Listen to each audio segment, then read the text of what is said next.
What would you do if you watched a man drag home a rusted, rotting pile of junk, and then found out that pile of junk was worth $5 million? The neighbors laughed.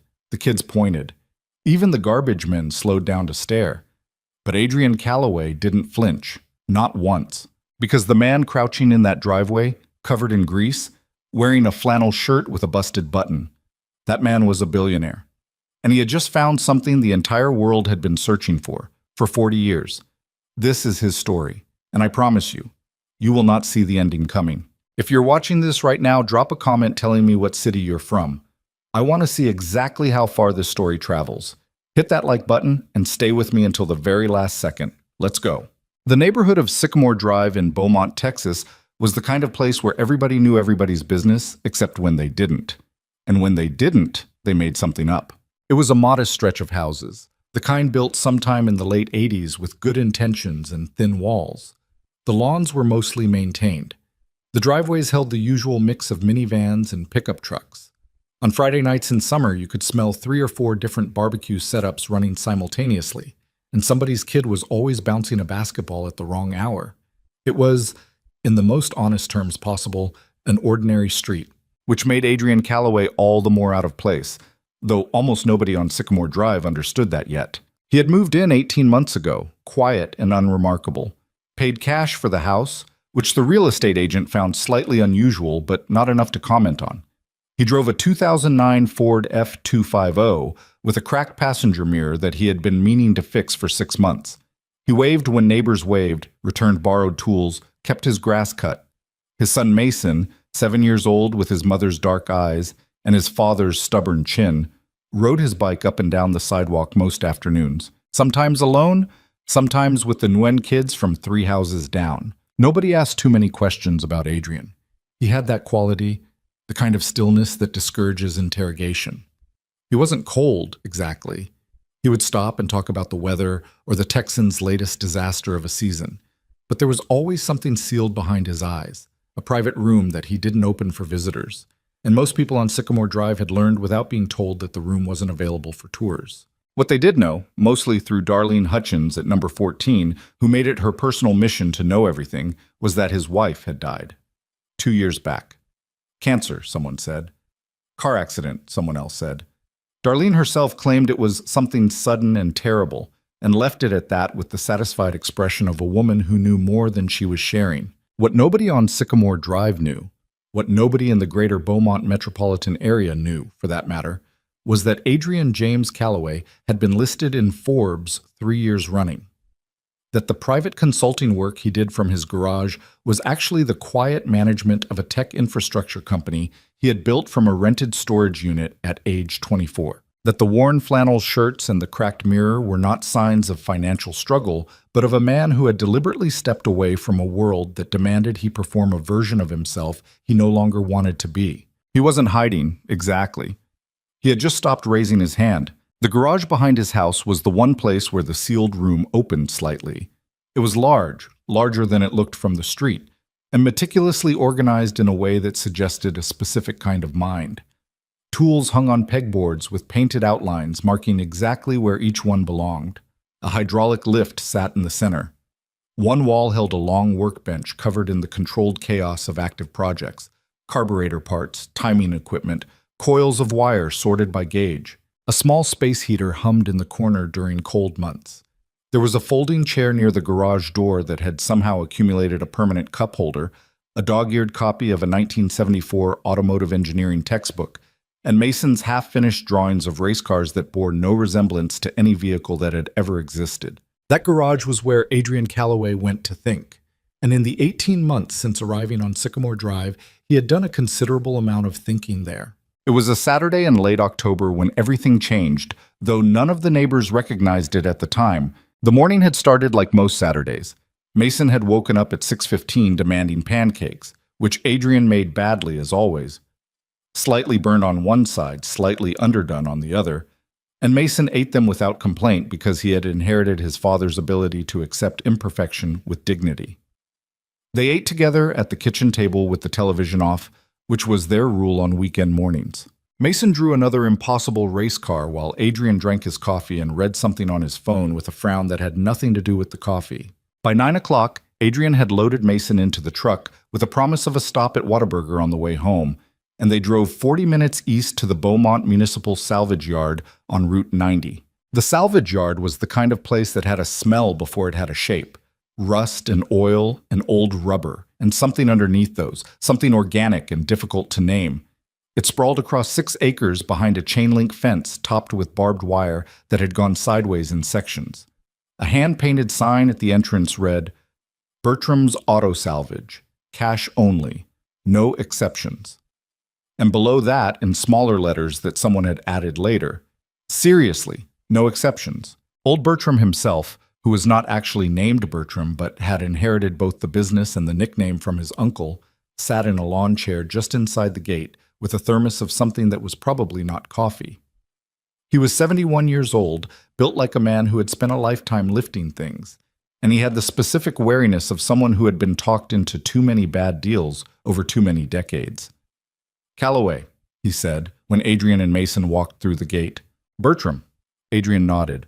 "What's new in the back 40? Bertram scratched his jaw. "Got a delivery Thursday. Some stuff out of an estate auction up near Houston. Didn't go through it all yet." He looked at Mason. "You keep your hands visible, boy. There's sharp things back there." "Yes, sir," Mason said seriously, and held both hands out in front of him like a surgeon preparing to operate, which made Bertram almost smile. They walked the yard for an hour. This was something Adrian did with a kind of quiet patience that Mason had learned to mirror, moving slowly through the rows of stripped vehicles and stacked parts, eyes moving methodically, touching things occasionally, rarely speaking. Mason had developed his own system for these walks, which involved categorizing everything he saw by color and assigning it a points value that made sense only to him. He kept a running tally in his head and would announce the final score on the drive home. Adrian almost missed it. It was shoved against the back fence, partially hidden behind the collapsed shell of a mid-90s Chevy pickup. You could see maybe a third of it from the main path, and what you could see was discouraging. A crushed front quarter panel, no hood, what appeared to be severe frame damage along the driver's side. The windshield was gone. The interior was gutted down to bare metal. The paint, whatever color it had once been, was buried under a uniform coat of rust so complete it looked almost deliberate. Adrian stopped. He stood there for a moment, not moving. In that way he had that Mason privately thought of as Dad going somewhere in his brain. Then he crouched down. He moved the Chevy carcass aside. It was lighter than it looked, mostly shell, and got low, examining the underside of the wreck. His hand moved along the frame rail slowly, the way a person runs a finger along a line of text they're reading carefully. He tilted his head. He stood up, walked around to the other side, crouched again. "Dad," Mason said. "What is it?" "Don't know yet," Adrian said, which was his standard answer when he did know but wasn't ready to say. He spent another 12 minutes examining the car without speaking. Mason found a piece of twisted chrome and added it to his point system. The morning got warmer. Somewhere in the middle of the salvage yard, a crow was making complaints about something. Finally, Adrian stood up and dusted his hands on his jeans. "Go find Bertram," he said. The negotiation took less time than you'd expect. Bertram walked back with Mason and looked at the wreck with the expression of a man being shown a particularly disappointing casserole. "That came in with the Houston estate lot," he said. "Whoever owned it, they didn't know what they had, and what they had was a pile of junk." "What do you want for it?" Adrian asked. Bertram looked at him with the calculation of a man who had been selling things for 50 years. "You see something in it." "I see a project," Adrian said, which was technically true. "I was going to crush it end of the month. Nothing usable." Bertram kicked one of the flattened tires without enthusiasm. "Tell you what, $100, you haul it off today. Saves me the trouble."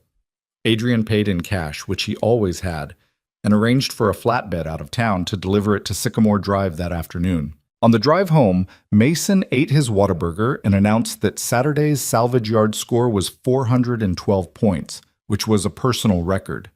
Adrian drove and didn't say much, but he was doing something with his left hand that Mason recognized, tapping a specific rhythm against his thigh, 3 beats and a pause, 3 beats and a pause. It was the thing he did when he was working something out. Mason didn't ask about it. He'd learned that some things needed to be worked out in silence first. The flatbed arrived at 2:30 that afternoon.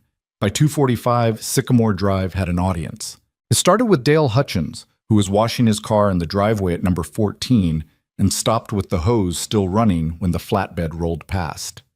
His wife Darlene appeared from the front door 30 seconds later with the specific radar of a person who operates a neighborhood information network. By 3 o'clock, there were 6 people standing on the sidewalk across from Adrian's house, and by 3:15 there were 11, including Roger Pressman from the corner who had driven back from Home Depot specifically because Darlene had called him. The car lowered by the flatbed onto Adrian's driveway looked even worse in full daylight and in relation to normal human beings who could stand next to it for scale. It was a small vehicle, compact, low to the ground, though the exact original dimensions were hard to determine given the damage. The body was crumpled at multiple points. The rust was comprehensive. There was a section of the roof that had partially collapsed. One of the rear wheel wells was so deformed it looked like the car had been angry about something and tried to fold itself in half. "Lord have mercy," Darlene said. "He paid to have that delivered?" Roger said. $100, I heard, said Dale, though he hadn't heard this from any reliable source. "You can't even tell what it is," said Keisha Washington from number 9, who had joined the group with her twins in a double stroller. "Is that a car?" "It was," Roger said. "Once, probably." From across the street, Adrian directed the flatbed driver with hand signals, got the car positioned correctly on his driveway, signed some paperwork, and thanked the driver with a handshake. Then he stood in front of the wreck with his hands on his hips and looked at it for a while. He must have felt his audience because he glanced across the street.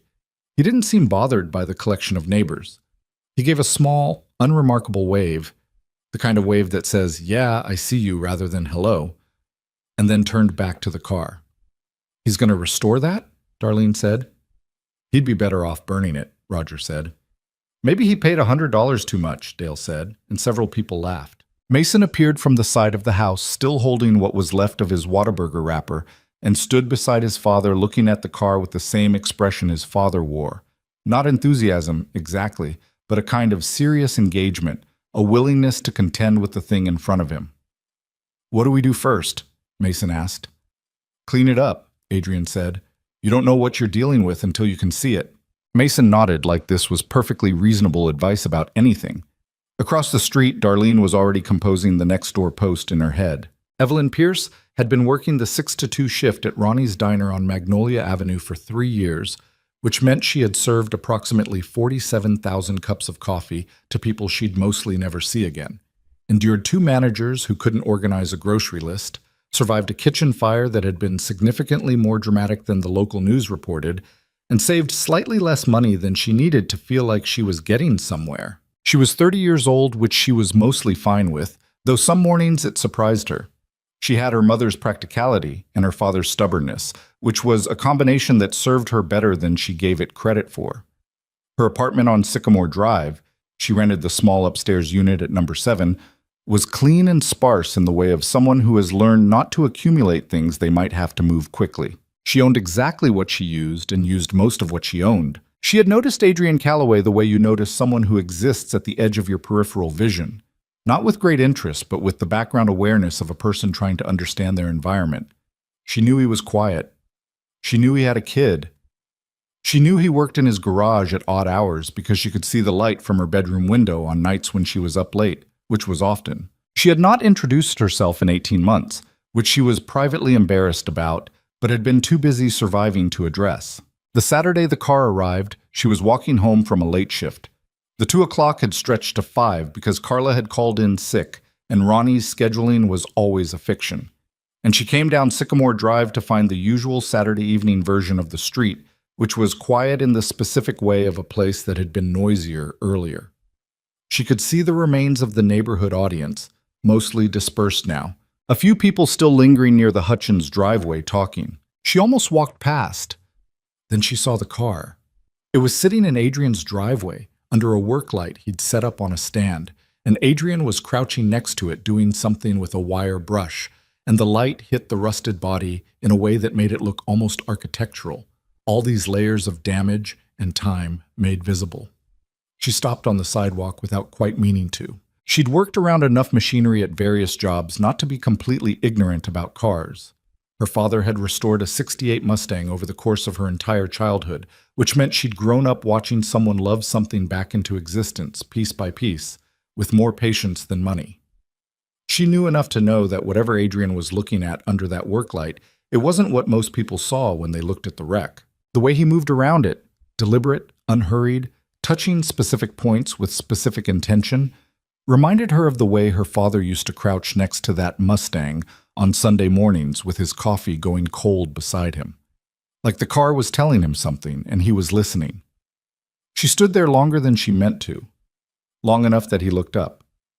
"Sorry," she said immediately, which was a reflex. I just live up there." She pointed at number 7. He looked where she pointed, then back at her. "I know. I've seen you." She wasn't sure what to say to that. "I'm Adrian," he said, and stood up, which meant he was taller than she'd realized. He didn't offer his hand because his hands were covered in rust-colored dust. He gestured at them as explanation. "Evelyn? Evelyn Pierce." He nodded. Then he looked back at the car, which she understood to be not rudeness, but simply the thing pulling his attention. "What is it?" she asked. "I mean, what was it?" He paused before answering, which she would come to understand was how he handled questions he was thinking carefully about. "Don't know exactly yet." "Why did you buy it?" Another pause. "Because nobody else saw it." She looked at the wreck, the crushed panels, the collapsed roof section, the comprehensive rust, the general appearance of something that had given up. And she looked at Adrian, who was looking at the same thing she was looking at, but clearly seeing something different. "I'll let you get to it," she said. "Okay," he said, already back to crouching. She walked up to her apartment, made herself dinner, and sat at her kitchen table with her window open because the October air was finally doing what October air was supposed to do. From 3 houses down, she could see the work light still burning. She thought about what he'd said, because nobody else saw it. It was a strange thing to say about a $100 wreck, but something about the certainty in his voice made it feel less strange than it should have. Adrian worked every night that first week. After Mason was in bed, he would go to the garage or out to the driveway and work until midnight, or 1, sometimes later.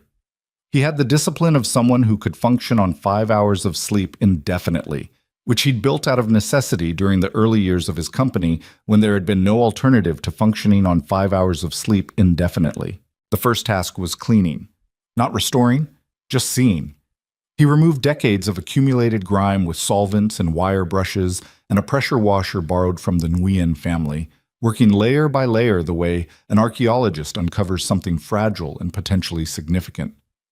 Mason helped on Sunday afternoon with the water hose and a sponge and an enthusiasm for the work that was more chaotic than useful, but which Adrian accommodated with patience. What emerged beneath the rust, slowly, section by section, was surprising. Not the body, which remained badly damaged and would need extensive work regardless, but the architecture underneath. The frame rails, where accessible, showed geometry that was not standard. The suspension pickup points were in positions Adrian had to measure twice because he wasn't certain he was reading the rusted metal correctly. The rear subframe, cleaned to a point where he could actually examine it, revealed fabrication work of exceptional precision, hand-built, clearly, not stamped from a factory die. He found the first marking on the 3rd night. It was stamped into the frame rail on the driver's side, partially obscured by a bracket that had been welded on at some point and then partially removed, leaving a ghost of itself. Adrian spent 40 minutes with a chemical rust treatment and a flashlight before the numbers and letters were clear enough to read. He sat back on his heels in the driveway and looked at what he'd uncovered for a long time. Then he went inside and opened his laptop. He was still at the laptop at 3 in the morning, with 4 browser tabs open and the remains of a cup of coffee gone cold at his elbow, and the expression on his face was the one he wore when he was trying very hard not to jump to a conclusion he couldn't yet support. Evelyn brought coffee on Tuesday. She hadn't planned it. She'd made a full pot before her Wednesday morning shift and found herself with more than she needed and a reason to not stay in her apartment staring at her budget spreadsheet, which had stopped containing good news some weeks ago. She put some in a thermos, the red one, which was the only one she had, and walked down the street at 8:30 p.m. which she told herself was a perfectly normal thing to do and which she knew was not entirely about the coffee. The garage door was open. Adrian was underneath the car on a creeper, only his legs visible. Mason was sitting on the folding chair with a coloring book, working with the specific intensity of a 7-year-old who has decided that coloring is a professional endeavor. Evelyn stopped at the edge of the garage. "I made too much coffee," she said, which was the announcement she'd prepared. Mason looked up. "Dad drinks a lot of coffee," he reported helpfully. "He says it's a character flaw." From under the car, "It is a character flaw." "I've got a thermos," Evelyn said. Adrian slid out from under the car on the creeper. He was wearing a gray t-shirt with a stain on the shoulder that was probably not recent, and he had a smudge of something dark across one cheekbone. And he looked, she noticed, and then decided she hadn't noticed. Not bad for a man who had been lying on pavement.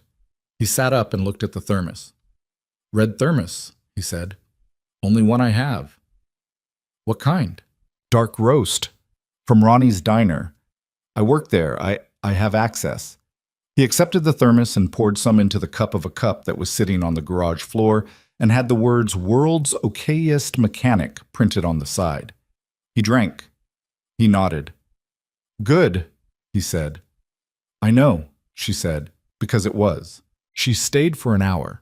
She sat on an overturned bucket near Mason's chair.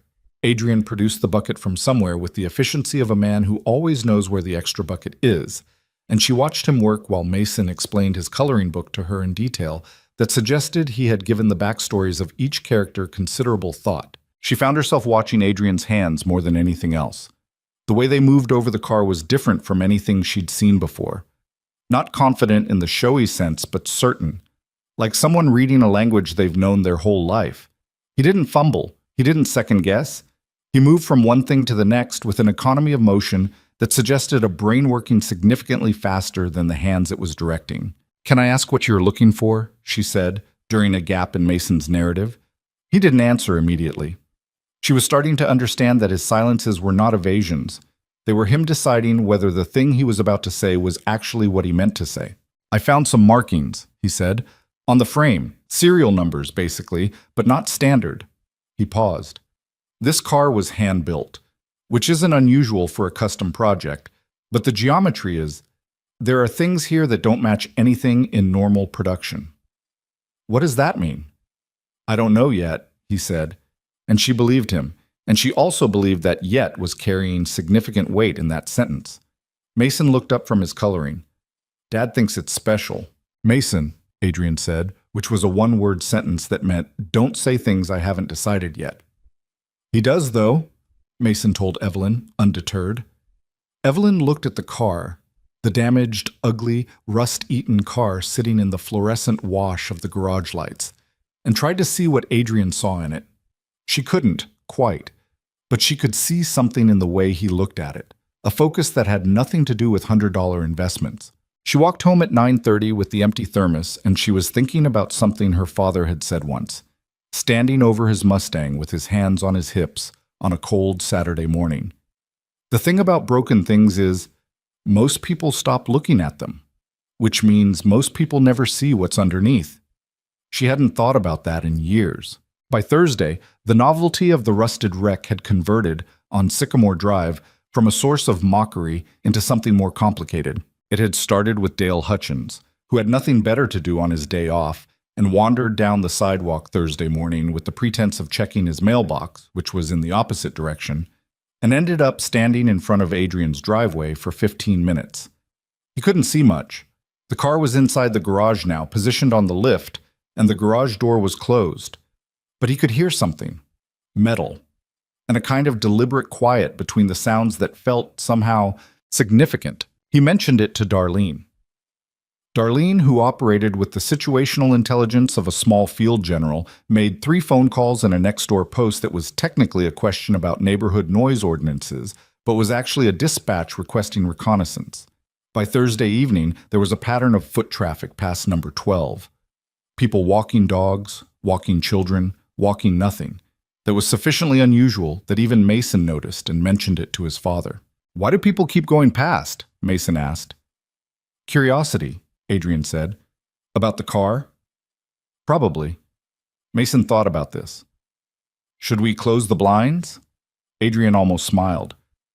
We don't have anything to hide, bud. This was not entirely accurate, as it turned out. What Adrian had been doing in the hours when he wasn't cleaning or examining was research. He had taken photographs of every marking, every stamped number, every piece of hand-fabricated geometry he could find, and he had sent them, carefully and without identifying context, to 3 people. One was a retired automotive engineer he'd met at a conference in Dallas 4 years earlier and trusted with a specific kind of technical judgment. One was a vintage racing historian based in Austin who maintained an archive of pre-1980 motorsport documentation that had no public counterpart. The third was a fabrication specialist in England who had spent 30 years identifying hand-built racing components for insurance purposes. He hadn't told any of them where the car was. He hadn't told them he owned it. He had sent photographs and asked questions in the detached, technical language of someone conducting theoretical research. All 3 had responded within 48 hours, which was unusual. The kind of unusual that happened when something made someone's hand move faster than their professional caution. The Austin historian, a woman named Deborah Shanks, who had once taken 6 months to return an email about a 1962 Le Mans entry list, responded in 4 hours with a message that was, for her, extremely agitated in tone. It contained 3 questions, 7 technical observations, and 1 sentence that Adrian read several times. If these photographs represent what I think they represent, you need to be extremely careful about who you tell. He sat with that for a while. Then he kept working. Friday night, Evelyn brought the red thermos again. She told herself she was being neighborly. This was mostly true and also mostly a simplification. The garage door was open. Adrian was at the workbench this time, not under the car, bent over something under a magnifying lamp with an intensity that made her pause at the threshold before saying anything. Mason was asleep. She could see the light was off in his bedroom window from the street, which meant it was past 9 and Adrian was alone with whatever he was looking at. Coffee, she said softly, in case the intensity required quiet. He looked up. He'd been somewhere else. She could see the moment he came back. Thanks, he said. Come in. She poured for him into the world's okayest mechanic mug and poured some for herself into the thermos cap, which worked well enough. She looked at what was on the workbench. It was a panel, a small piece of bodywork, clean to bare metal, and under the magnifying lamp she could see markings she wouldn't have been able to read without it. What are you looking at? She asked. He was quiet for a moment. Then he said, I've been looking into the history of this car. And? There are some things I'm not ready to say yet. She looked at him. But you know something. I think I know something, he said carefully. I'm not certain. What's the version where you're right? She asked. He looked at her steadily. The version where I'm right is unusual. She waited. He put down the tool he was holding, a small brass implement she couldn't identify, and leaned back against the workbench and crossed his arms in the posture of a man deciding how much to say. In 1973, he said, there was a racing team out of Chicago called Caldwell Rice Motorsports. They ran endurance races, long distance, that kind of thing. They had an engineer named Frank Welder who was... He stopped. Who was apparently exceptional, the kind of engineer who sees things other people don't.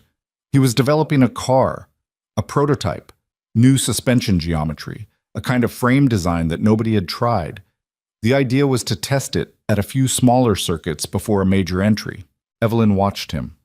The car was never raced. The team folded in 1974. Money problems, the usual.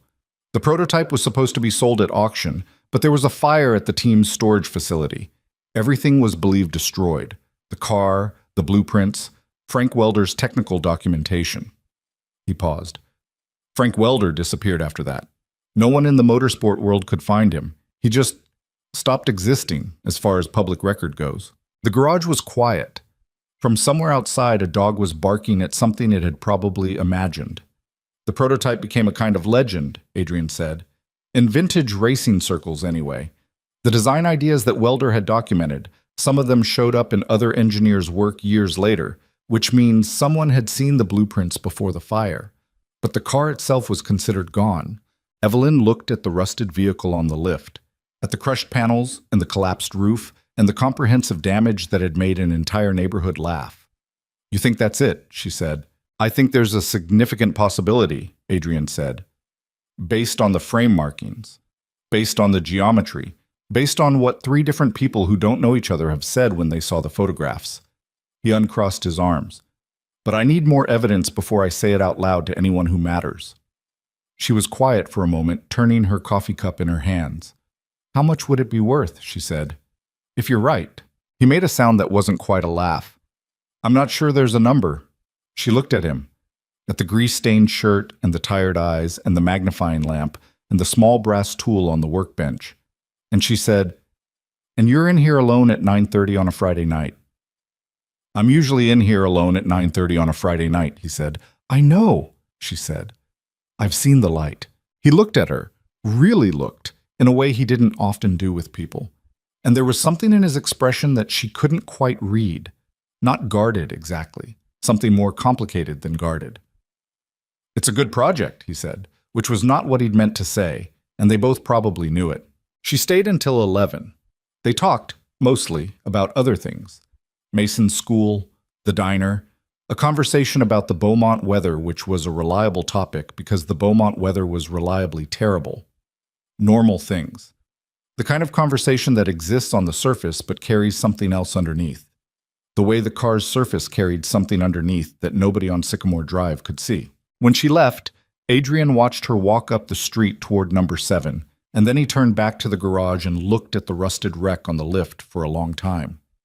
He thought about Frank Welder, a man who had built something extraordinary and watched it disappear. A man who had then disappeared himself.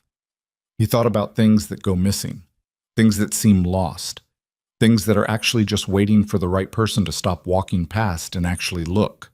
He picked up the brass tool and went back to work. What nobody on Sycamore Drive knew about Adrian Calloway, what almost nobody anywhere knew, because he had taken considerable care to ensure this, was that the weight behind his eyes had a specific name. Her name had been Rachel. Rachel Calloway, née Bird, had died 26 months ago on a Tuesday, which was an ordinary day with no business being that kind of day. She had been 30 years old. She had been, and this was the thing that made the ordinary Tuesday so incomprehensible, healthy as far as anyone had known. The aneurysm had given no warning and taken less than 12 hours. Adrian had been in a meeting in Austin when his phone rang. He had landed the company's largest contract that week. He remembered this with the helpless clarity of a man who cannot stop knowing it, that he had been shaking someone's hand in congratulation at approximately the same time. He had never fully decided what to do with this information. He had handled the aftermath the way he handled most problems, which was with tremendous competence and almost no discussion. The practical arrangements, the estate, Mason's school, the decision to sell the Austin house and find somewhere smaller and quieter, all of it executed with the efficiency of a man whose whole life had been the construction of systems that worked without requiring him to feel things at dangerous times. He was, he knew, not entirely okay. He was also, he knew, okay enough. There was a difference, and he was trying to live in it. Mason helped. Mason helped in the way that children help in these circumstances. Not by being comforting, which was not the job of a 7-year-old, but by being continuous. By needing breakfast and school and coloring books and impossible race car drawings and the presence of a father who showed up.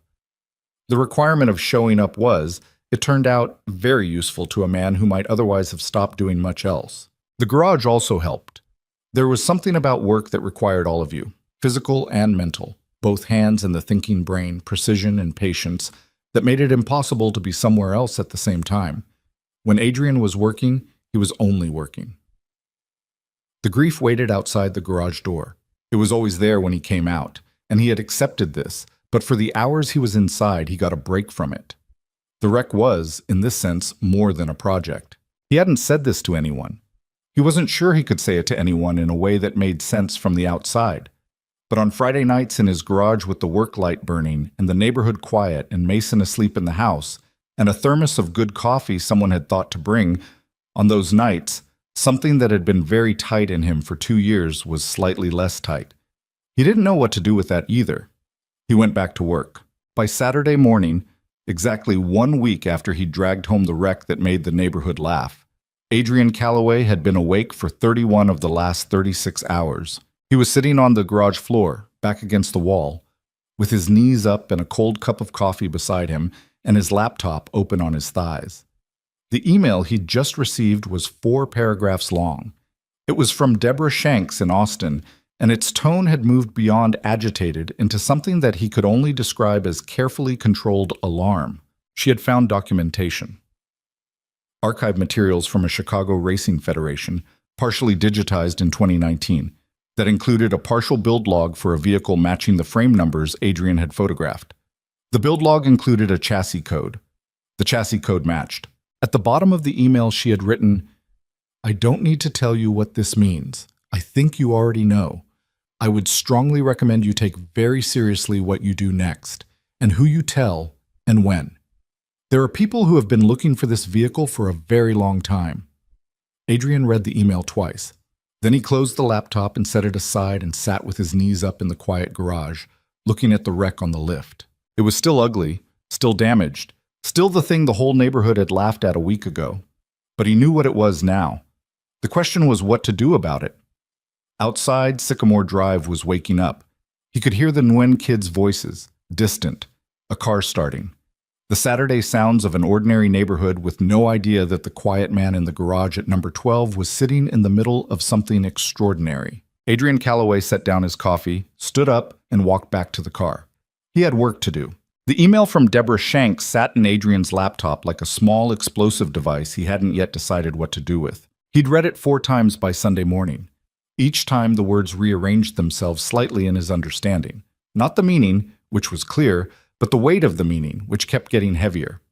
He'd printed it once, looked at the printed copy, and then torn it up and put it in the kitchen trash under the coffee grounds because having it on paper felt like leaving a window open. Mason had woken up at 6:45 that Sunday asking for cereal, and Adrian had made it, and they'd sat at the kitchen table together with the television off the way they always did on weekend mornings. And Adrian had watched his son eat Cheerios with the focused dedication of someone taking the task seriously, and he had thought, not yet for any of this. He needed more before he moved. That was the thing about making decisions with incomplete information. He'd watched enough people do it, in business and in life, to know that the speed of a decision was almost never its most important quality. What mattered was what you knew when you made it. So he went back to work. The second week with the car was different from the first. The cleaning phase was mostly done. What remained was examination, methodical, documented, the kind of work that required a camera and a notebook more than a wire brush. Adrian photographed everything, every weld seam, every machine surface, every stamp number he could find, and he found 6 more after the first one, scattered through the frame and subframe in places that suggested deliberate obscurity. Not hidden, exactly, but placed where only someone looking very carefully would find them. Frank Welder, whoever he had been, had not made things easy to read. But he had made them possible to read, for someone patient enough. Adrian was patient. He cross-referenced each new marking against the documentation Deborah had sent. A partial scan of the build log, 14 pages of faded type, and hand-notated margins that she'd photographed from a microfilm archive at the Chicago Racing Federation's historical collection.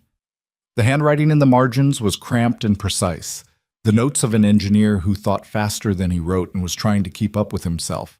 Some of it Adrian could read. Some of it required him to stare at the screen for extended periods until the shapes resolved into letters. On Monday night, he found the plate. It was underneath the dashboard mounting bracket, in a location so deliberately inconspicuous that he almost missed it even knowing to look carefully. A small aluminum plate, riveted to the frame, no larger than a business card. The surface was corroded but not destroyed. Under the magnifying lamp and with a chemical treatment that took 40 minutes to work properly, 7 characters emerged from the corrosion. He looked at them for a long time. Then he typed them into his laptop. The results confirmed what Deborah's documentation had suggested. The plate was a builder's mark, a specific identifier that Caldwell Rice Motorsports had used on all vehicles that cleared their internal fabrication certification. It meant the car had been completed. Not just started, not abandoned mid-build, but finished and certified by the team's own standards. The prototype had been completed, and then it had disappeared for 40 years into a salvage yard in Houston. Adrian sat back in his garage chair and stared at the ceiling for a while. The work light hummed. From Mason's room distantly, he could hear the sound of his son talking in his sleep, a habit Mason had inherited from Rachel, who had carried on entire coherent-sounding conversations while fully unconscious, which had confused Adrian significantly during the first months of their marriage before he understood what was happening. He thought about her for a moment, not with the usual bracing quality the thoughts arrived with. More just, you would have had something to say about this. Rachel had always had something to say. She'd had opinions about everything from municipal planning to the ethics of buffet restaurants, and she'd delivered them with the confidence of someone who had done the research and was not particularly interested in debate. He had loved this about her in the way you love things that simultaneously exasperate you. She would have said something practical, something that cut through the complexity to whatever the actual question was. The actual question was, what now? He had something extraordinary sitting in his garage. He had documentation that could support, not prove yet, but support, what he believed it was. He had 3 experts who had seen photographs and reacted with the kind of urgency that didn't attach itself to ordinary things. He had a neighborhood full of people waiting for him to either produce something remarkable or confirm that he was, as Roger Pressman had said, a man who had paid $100 too much. He poured the last of the cold coffee into his mug and drank it without complaint and picked up his camera and went back to work. It was 11:30 at night. He had work tomorrow, calls with his company's operations team, a situation in their Denver data center that had been developing for 2 weeks and required his attention. Mason had school. The lawn needed cutting. He worked until 2. Evelyn brought the red thermos on Tuesday and Wednesday both. She had stopped making explanations for it after the first time, which Adrian appreciated because he had noticed during the explanations that she was better than the explanations gave her credit for. She was sharp and direct in a way that revealed itself gradually, the way warm weather reveals itself in February. Not all at once, but accumulating. On Wednesday, she brought a second mug, her own, which was a development Adrian registered without comment. They talked more on Wednesday than they had on any previous night. She asked better questions than most people. Not about the car's value or what he was going to do with it. The questions everyone around her seemed to be asking, based on the amount of foot traffic that continued to cruise past number 12, but about the engineering itself. About what made the geometry unusual. About Frank Welder and what it meant to disappear from your own history. Do you think he meant to disappear? She asked. Or do you think it just happened to him? Adrian considered this. I think some disappearances are chosen and some are fallen into, he said. And sometimes the person doing the disappearing isn't sure which it is until later. She looked at him over the rim of her mug. That sounds like something you've thought about before. I've thought about most things before, he said, which was true and also not entirely the answer to what she'd asked. She didn't push it. She had a quality he was starting to identify, an ability to recognize when a door was not fully closed and to stand near it without forcing it. It was a more sophisticated quality than it appeared, and it was rarer than people seemed to understand. On Thursday, the automotive world found out. He didn't know exactly how it happened. He had been careful. He believed he had been careful. The photographs he'd sent were stripped of location data. The questions he'd asked were oblique. But Deborah Shanks, for all her archival discipline, apparently had a contact in the vintage racing community with whom she had shared her excitement at a level that exceeded her discretion, and that contact had a forum presence, and the forum had several thousand members, some of whom treated this kind of intelligence the way day traders treat market rumors. By Thursday afternoon, there was a thread on a vintage motorsport forum titled Caldwell Rice Prototype, Located? That had 47 replies before Adrian found it at 7 p.m. while making Mason's dinner. He stood at the stove with a spatula in one hand and his phone in the other, reading the thread with the feeling of a man watching water seep under a door he'd thought was sealed. The thread was mostly speculation. Nobody had a location. Nobody had a name. But the photographs he'd sent Deborah had apparently been shared. He could see the watermarks had been cropped. And several people on the forum had reached the same conclusion he had about the frame numbers, which meant the information was no longer contained. He finished making dinner. He served Mason his spaghetti and sat across from him and listened to Mason's account of an injustice that had occurred at recess involving a disputed boundary in a game whose rules Mason explained with the intensity of a legal argument. Adrian asked appropriate questions. He helped with the homework that followed. He read 2 chapters of the book they were working through together, which was an adventure story about a 12-year-old who discovered a map and whose parents were both conveniently absent from the plot, as was traditional. He put Mason to bed. Then he went to the garage and called Deborah Shanks. She picked up on the second ring, which meant she'd been expecting the call. "I know," she said, before he said anything. "How much did you tell him?" A pause. "More than I should have. I'm sorry, Adrian. I was excited. You have to understand, I've been looking at records and documentation of this car for 15 years. When I thought it might actually exist..." She stopped. "It doesn't excuse it. I should have been more careful." "It's out now," he said. "Yes." "Who's going to come looking?" Another pause, this one heavier. "The forum membership includes people who work for several major collections, private collectors who have standing offers for anything connected to Caldwell Rice, and..." She hesitated. "Victor Laurent has a Google alert for that chassis code. Has for years, I'm told." The name landed in the garage like something physical. Victor Laurent was not a name that required explanation in motorsport circles, and Adrian knew the circles well enough.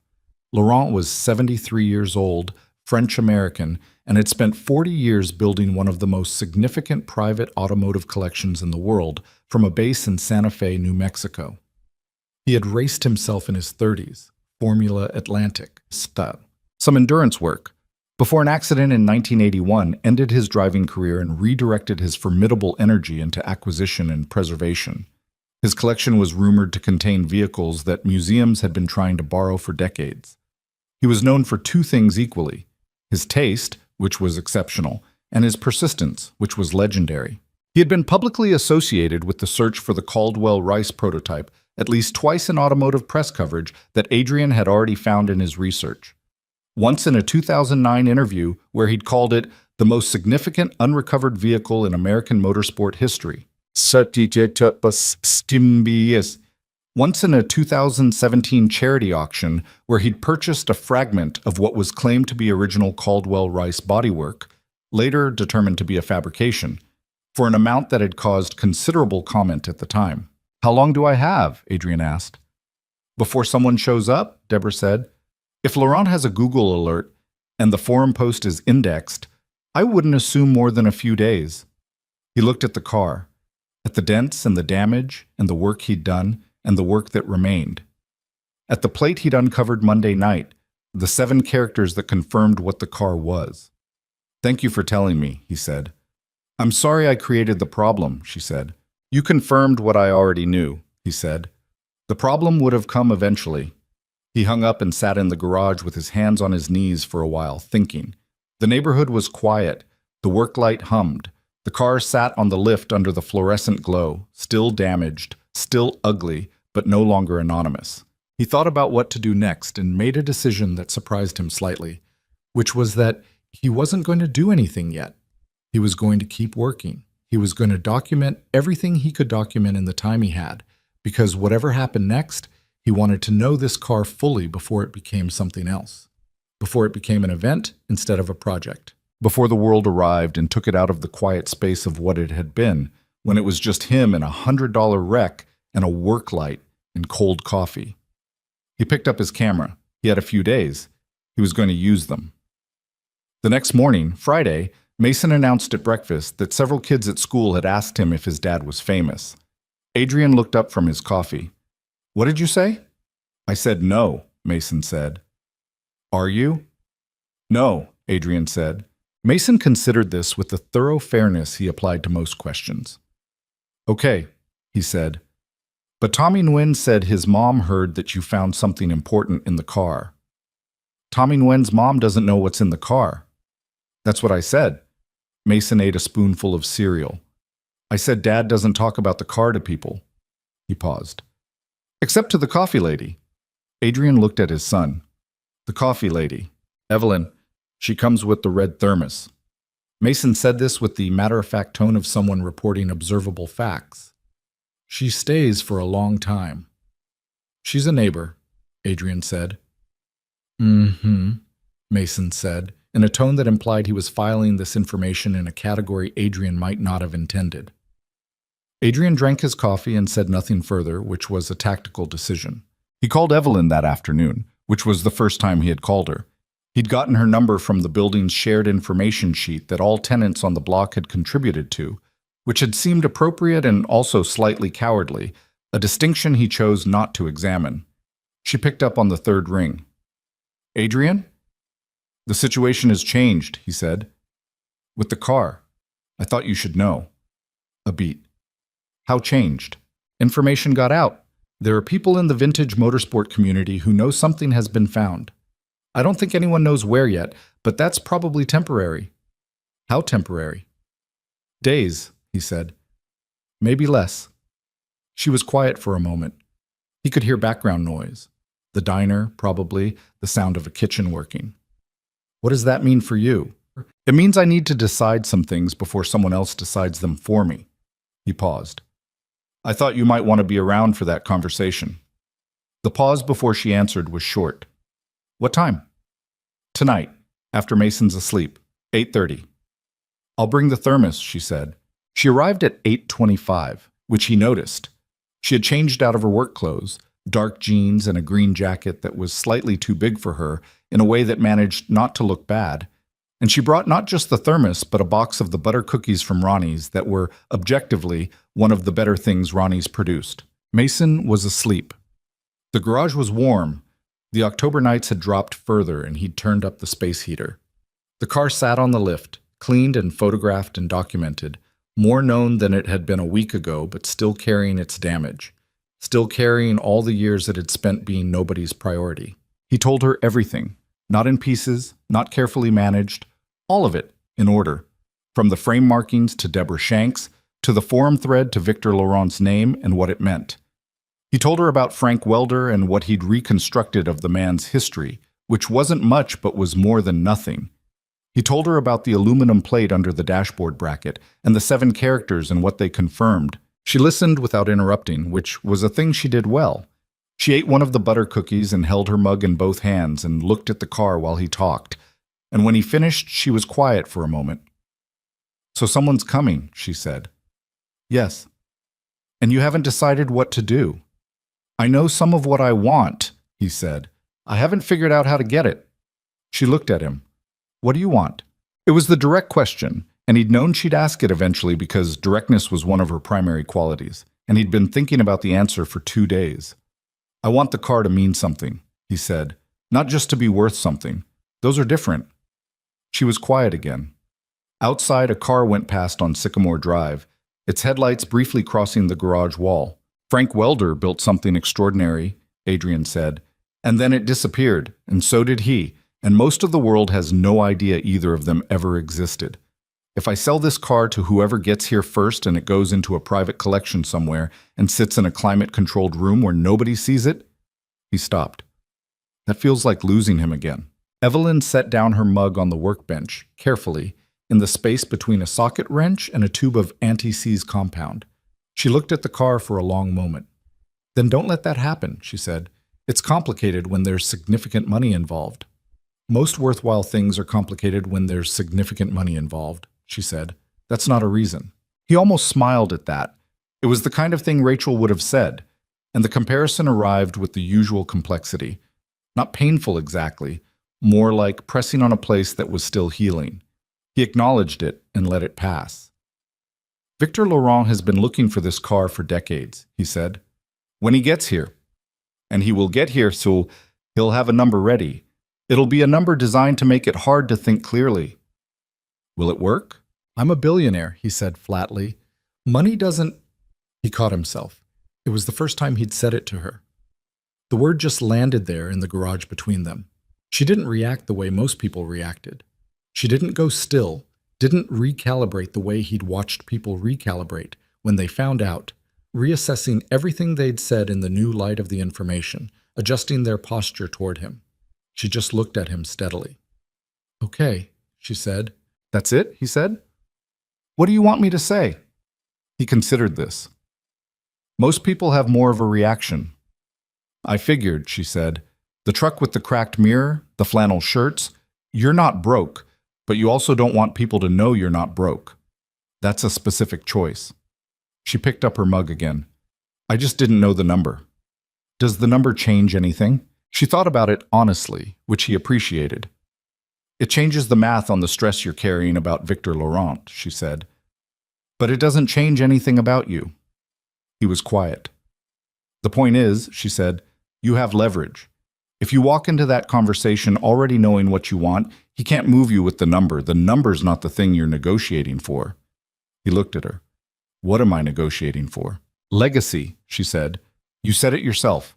The car has to mean something, so make that the condition. You know what you want? Make it unmovable and let him work around it. It was not complicated advice. It was the kind of thing that sounded obvious once someone said it, and that he'd been circling for 2 days without landing on because he'd been too close to the problem. He had a tendency to over-engineer solutions when the straightforward version was available, and he knew this about himself, and it still kept happening. You're good at this, he said. I've done a lot of negotiating with landlords and shift managers, she said. The principle is the same. Know what you won't give up before you sit down. He nodded slowly. They sat in the warm garage with their coffee and the car and the space heater and the quiet of the neighborhood around them. A neighbor's sprinkler system started up somewhere. Someone had their timer set wrong for October and ran for a few minutes and shut off. Can I ask you something? Evelyn said. Yes. Why did you buy this car? She looked at it. Not the version you told Bertram. The real reason. The question sat in the air for a moment. He'd known it was coming eventually, in the way you know certain questions are waiting for you when someone is paying the kind of attention she paid. Because I recognized it, he said. Not the car specifically, just the thing underneath. Something everyone else has walked past. Something that got broken and nobody bothered to look at after that. He set down his mug. I've been spending 2 years feeling like that. She didn't fill the silence. She let it be what it was. I'm okay, he said, which was the sentence he'd been saying for 2 years. It's been hard to find the thing that makes me want to be somewhere, you know? Not just somewhere I'm supposed to be. Somewhere I actually want to be. He stopped. He hadn't said that to anyone. He wasn't sure why he'd said it to her, except that the garage at night had a quality that made certain things possible. I think I know what that's like, she said quietly. The feeling of going through the motions and waiting for something to feel real again. He looked at her. My life is not... I'm not comparing, she said quickly. What you've been through is different, but... She turned her mug in her hands. 3 years at the same diner, the same shifts, the same amount in the same bank account, no matter how carefully I manage it. There are days when I feel like I'm just... She didn't finish. Moving through it, he said. Yeah, she said, moving through it. They sat with that for a while. The space heater hummed. The car sat between them and around them in the way objects do when they become part of a moment, present, and also something more than themselves. I'm glad you stopped on the sidewalk that first night, he said. She looked at him with the beginning of a smile that she didn't quite let finish. I almost didn't. I know. I could tell. Could you? You had the expression of someone who had already talked themselves out of it and then didn't quite manage to walk away. She laughed. A short, real laugh, not polished. That is very accurate. He smiled.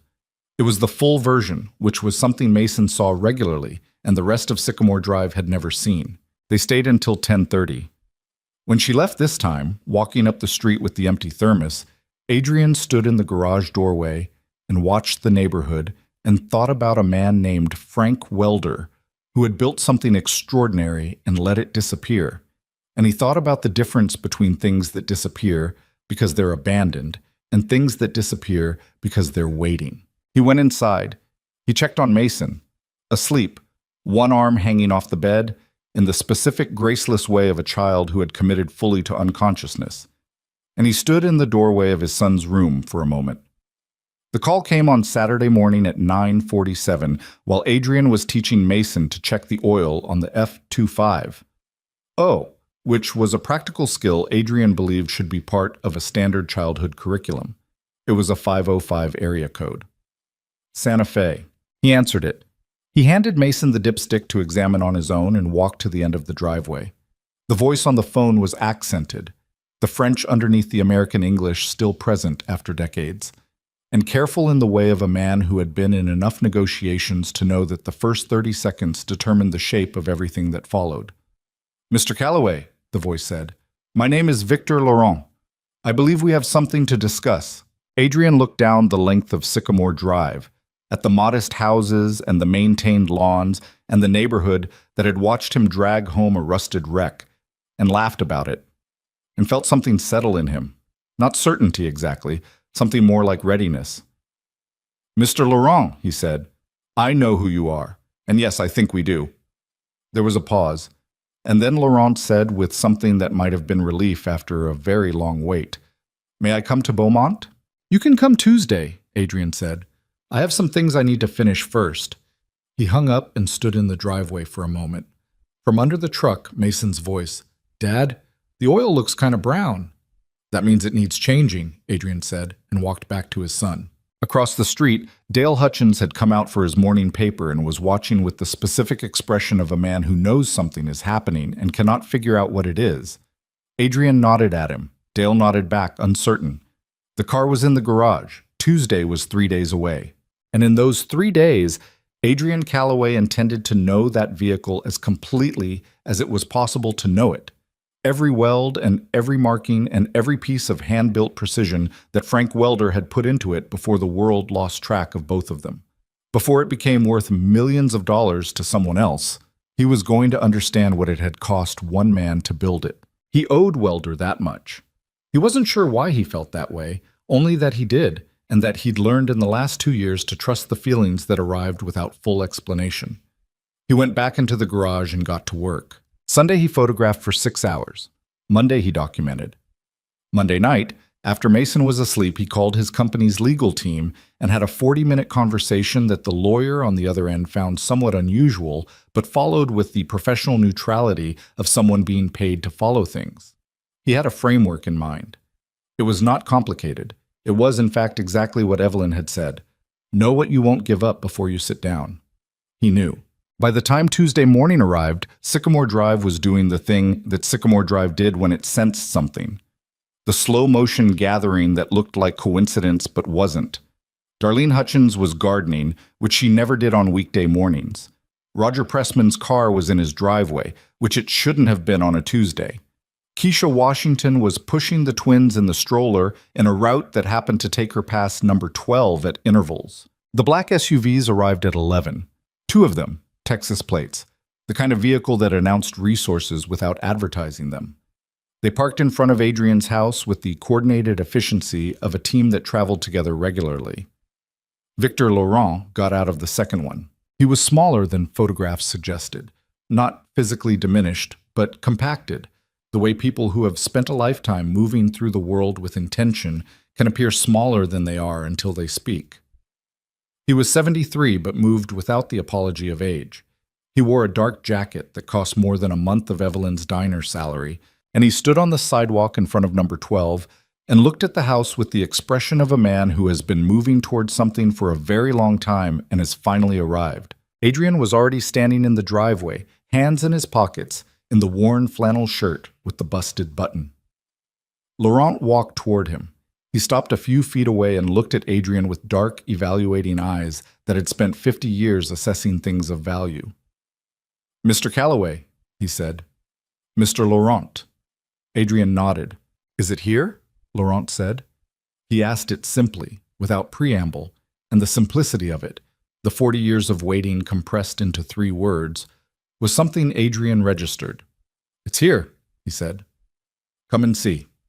He led Victor Laurent into the garage, and he stepped aside and he watched the 73-year-old man see for the first time the thing he had spent decades looking for. What happened to Laurent's face in that moment was something Adrian had not quite prepared for. He'd expected satisfaction, or the practiced containment of a man who had been in enough high-stakes situations to control his reactions. He did not expect the way Laurent's shoulders changed, dropping by a degree that probably nobody who didn't know him would notice, or the single exhale, slow and long, like a man setting down something very heavy. Laurent walked to the car. He didn't touch it immediately. He walked around it slowly, looking, the way Adrian had looked at it in the salvage yard. He crouched in one spot, stood, crouched in another. And then he put his hand on the frame rail and left it there. After a minute, without turning, he said, "Do you know what you have?" "Yes," Adrian said. Laurent turned. His eyes were bright in a way that had nothing to do with money. "Then you know," he said, "that this is one of the most significant finds in the history of American motorsport." "I know," Adrian said. Laurent straightened, and then he named a number. It was $5 million. He said it the way a man says it when he has said it before, in his own mind, many times, not casually, but without drama. A considered number, a number meant to settle things. Adrian listened to it land. He thought about what Evelyn had said. He thought about Frank Welder. He thought about the aluminum plate with 7 characters that confirmed what the car was, and the 40 years it had spent being nobody's priority, and the way Laurent's hand had rested on the frame rail. "I'll consider it," he said. "But I have a condition." Laurent looked at him steadily. "Tell me." And Adrian told him. Outside on Sycamore Drive, 11 people who had been finding reasons to be visible on a Tuesday morning watched the 2 men through the open garage door, the old man in the expensive jacket and the quiet one in the flannel shirt, and could not hear a word that was being said, which was, as it turned out, exactly the way Adrian Calloway had wanted it. Victor Laurent did not respond immediately to Adrian's condition. That was notable. In Adrian's experience, and he had sat across from enough people in enough rooms to have developed a reliable read on negotiating behavior, the people who responded immediately to an unexpected condition were the ones who hadn't truly heard it. They were reacting to the shape of it before the content landed. Laurent didn't do that. He stood in the garage with his hand no longer on the car and his dark eyes on Adrian, and he was quiet for long enough that it became a specific kind of quiet, the kind that means the person inside it is doing real work. One of the men from the SUVs, younger, suited, with the alert stillness of an assistant who had learned to anticipate, shifted slightly near the garage door. Laurent made a small gesture with 2 fingers, barely visible, and the man went still again. "Tell me the condition again," Laurent said. "The car goes on public display," Adrian said. "Not a private collection, not a climate-controlled room that 3 people a year see by appointment. A museum with public access. And the story of Frank Welder goes with it. Full documentation, properly attributed, properly told. The engineering, the history, the man, all of it." Laurent looked at him. "That's not negotiable," Adrian said. "The number can be discussed. That part isn't." The garage held the sound of the space heater and nothing else for a moment. "You know what most people would do," Laurent said, "with a $5 million offer on a car they bought for $100. "I know what most people would do," Adrian said. "I'm not most people." "Why does the engineer matter to you?" Laurent said. "You never met him. He's been gone for 40 years. Adrian looked at the car, at the damage and the rust and the work he'd done over the last 10 days, all the hours spent learning the vehicle, the way you learn something you intend to keep faith with. Because he built something that changed how people think about a problem, Adrian said, and the world lost him and lost the work at the same time, and someone should fix that." Laurent was quiet again. He walked slowly around the front of the car and looked at the damaged bodywork without touching it this time. "I know a Frank Welder story," he said, after a moment. Adrian waited.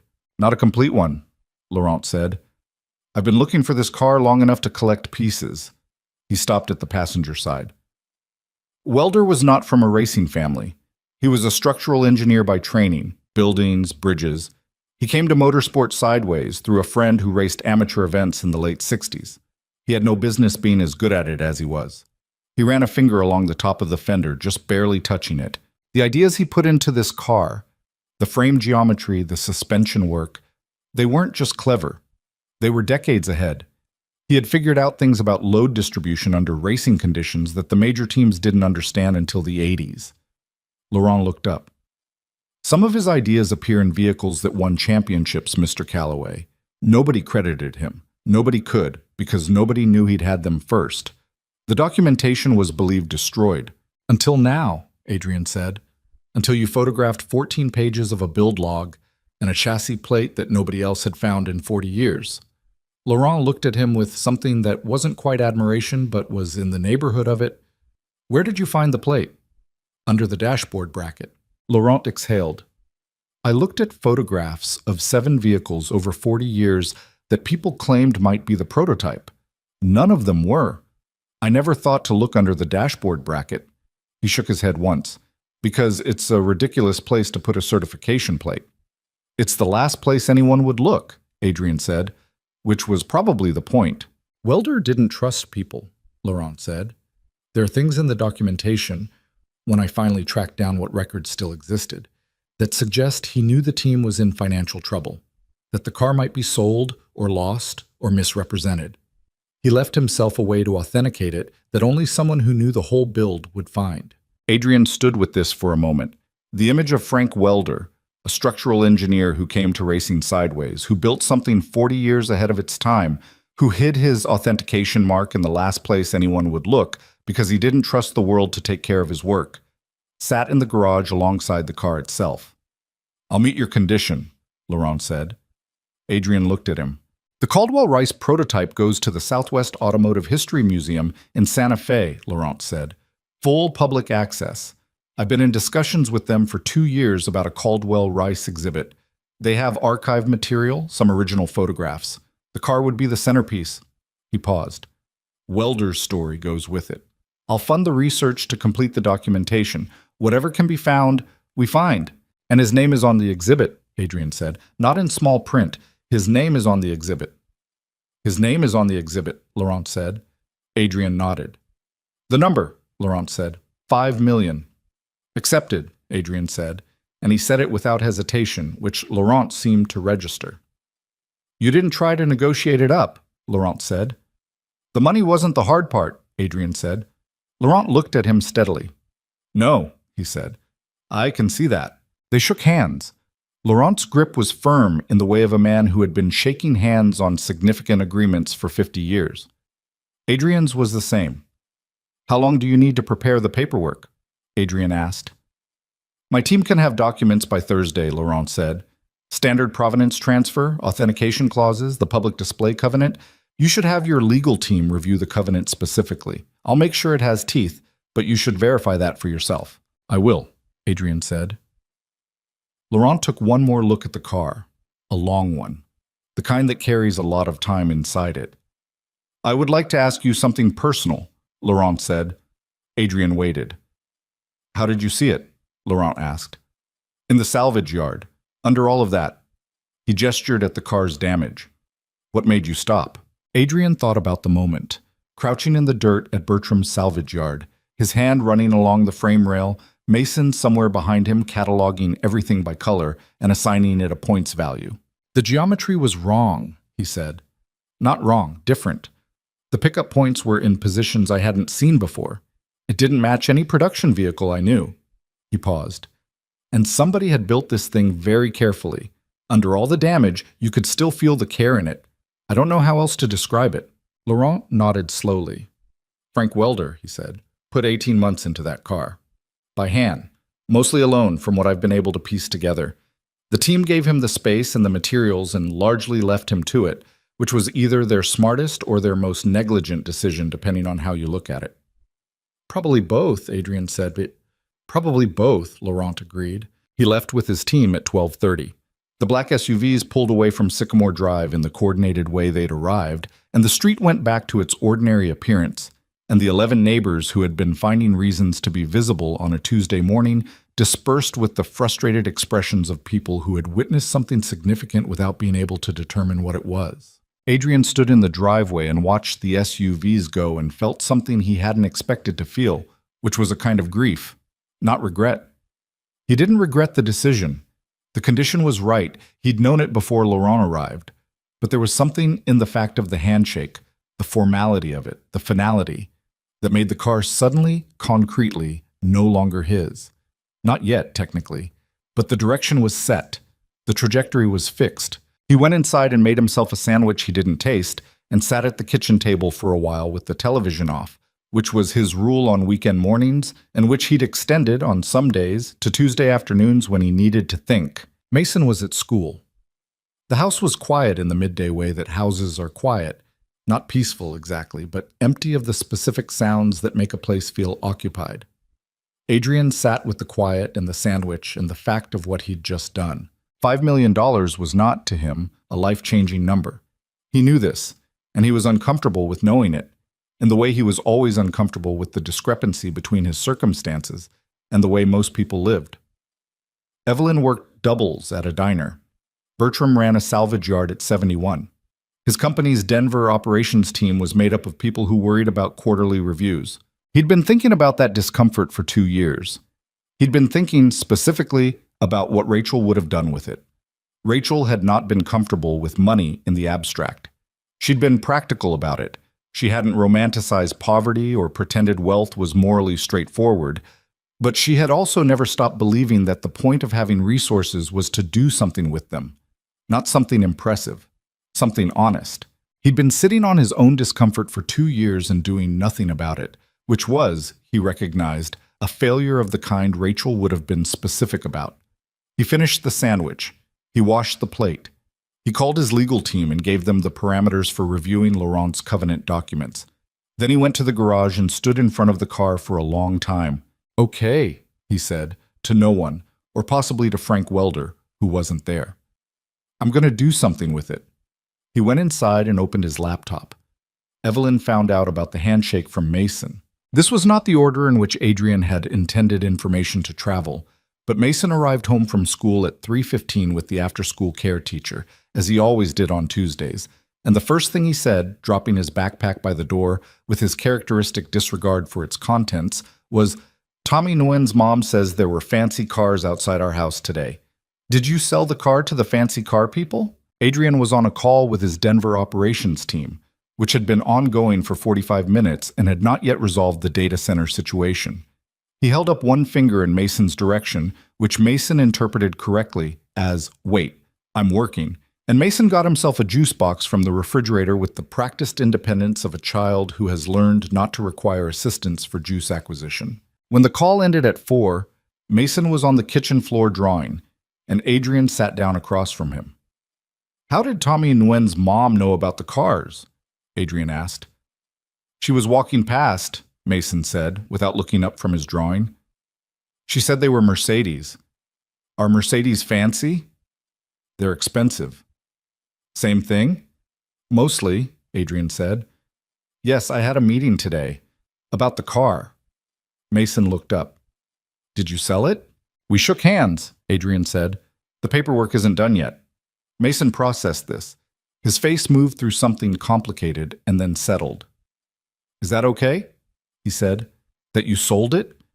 It was a better question than most adults would have thought to ask, and Adrian sat with it for a moment. "Yeah," he said. "It's okay. It's going somewhere good." "A museum?" "A museum." Mason nodded, satisfied. He went back to his drawing, which appeared to be a vehicle with approximately 12 wheels arranged in a configuration that defied engineering. "Can we go see it when it's in the museum?" "Yes," Adrian said. "We're definitely going to go see it." He called Evelyn at 5 before her dinner shift started. "Laurent came," he said. "I know," she said. "Mason texted me." Adrian stopped. "Mason texted you?" "He has my number. We exchanged numbers last week when he wanted to ask me something about coloring pencils." A pause. "He said you shook hands with a fancy car man and that it was okay." "He's surprisingly accurate for 7, Adrian said. "What was the condition?" He told her. All of it.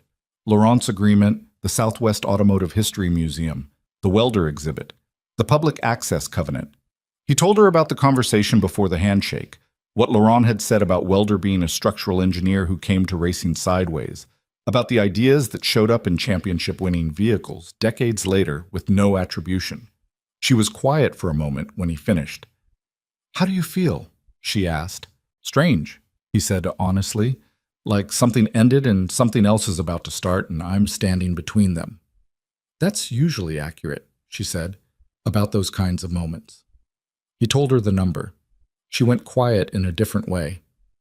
$5 million, she said. "Yes." "For $100 a car." "The $100 was something of an undervaluation," he said. She laughed, short and real.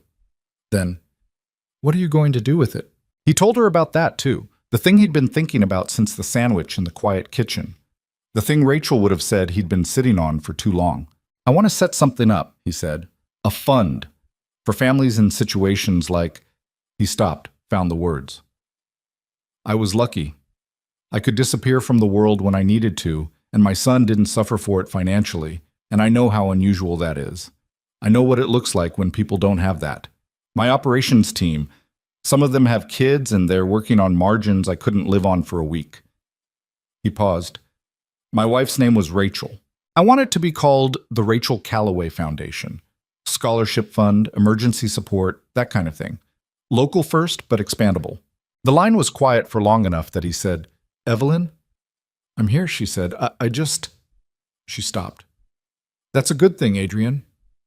It's overdue, he said. Maybe, she said, but it's still good. He could hear the diner behind her now, the shift about to start, the sounds of an industrial kitchen waking up. He knew she needed to go. Thank you, he said, for last week, for what you said about knowing what you won't give up. You already knew it, she said. I just said it out loud. She hung up. He sat with the phone in his hand for a moment and then set it on the counter and went to start Mason's dinner. The week that followed was quiet in the way that weeks are quiet after large decisions, a false calm, the kind that means everything is moving underneath the surface, and you just can't see it yet. The legal documents arrived Thursday as Laurent had promised. Adrian's attorney, a methodical woman named Sandra Fitch, who operated out of Houston and had handled his company's legal work for 6 years, called him Thursday evening with her review. The covenant is solid, Sandra said. Better than I expected, honestly. The public display requirement is binding in perpetuity. Not just during Laurent's ownership, it transfers with the vehicle to any subsequent institution. The welder attribution is specifically defined. Name on the primary exhibit placard. Name in all published materials related to the collection. She paused. He also added something that wasn't in your original condition. What? A research clause, Sandra said. Laurent commits to funding an independent research effort to document Welder's complete body of work, not just the prototype, but everything they can find from his career. Any publications that result have to credit Welder as primary subject. It's not legally enforceable the way the display covenant is, but it's in writing. Adrian was quiet. That's more than you asked for, Sandra said. I know, Adrian said. He wants this story told, she said. The man, not just the car. Yes, Adrian said. I think he does. He signed Thursday night. Scanned, emailed, done. The car was no longer his in any meaningful sense, though it would remain in his garage until Laurent's transport team arrived in 2 weeks to take it to Santa Fe. 2 weeks. He wasn't sure how he felt about those 2 weeks, except that he intended to use them. He went to the garage after Mason was asleep and stood in front of the car for a long time. Not working. Just standing. He'd been working on it for nearly 3 weeks now, and he knew it in the way you know something you've spent hours with in silence. Not intimately, the way you know a person, but specifically. He knew where each marking was. He knew the sound the frame made when he tapped certain sections. He knew where Welder had been meticulous and where he'd improvised, and the improvisation was always more interesting than the meticulousness. He wondered about this man, about the 18 months he'd spent building this thing by hand, mostly alone, while the team's finances deteriorated around him, about whether he'd known, by the end, that the car was never going to race, about what it felt like to watch the thing you'd spent the best of yourself on disappear into a fire, or what you believed was a fire, about choosing, after that, to disappear yourself. Adrian understood the impulse. He'd acted on a version of it himself. The flannel shirts, the cracked mirror, Sycamore Drive. The impulse to become ungoogleable in the ways that mattered. The difference, he supposed, was that he'd had Mason, which was a powerful argument against disappearing completely. He wondered what Frank Welder's argument had been, or if there'd been one. On Friday, Darlene Hutchins finally got tired of operating on incomplete information and knocked on his door at 10 in the morning. He opened it to find her holding a plate of something baked, which was the neighborhood's established social currency for, I'm going to ask you something, and this is the price of admission. Good morning, she said. I made banana bread. He accepted the plate. Thank you, Darlene. There was a man here Tuesday, she said, without bothering to build to it. Expensive cars. Who was he? Adrian had been thinking about what to say to the neighborhood about the car. He'd been thinking about it since Tuesday, and he'd reached a conclusion that felt right in the way his decisions felt right when they aligned with something honest. Come in, he said. He made coffee. She sat at his kitchen table with the specific alertness of a woman whose information network was about to receive a major update. He set coffee in front of her and sat across the table and told her the truth. Not all of it, not the financial details, but the essential shape. The car, the markings, Frank Welder, Victor Laurent, the museum in Santa Fe. He told it plainly, without drama, the way you tell true things. Darlene listened. For once in Adrian's experience of her, she listened without interrupting. When he finished, she was quiet for a moment. Then, the car everyone laughed at. Yes. She wrapped both hands around her coffee mug. Lord, she said softly. He waited. I told Dale it was worthless, she said. We all said... She stopped. How did you know, just looking at it? I looked carefully, he said. Most people don't look carefully at things that appear to be ruined. She sat with this in a way that suggested it had landed somewhere personal. The man on Tuesday, she said.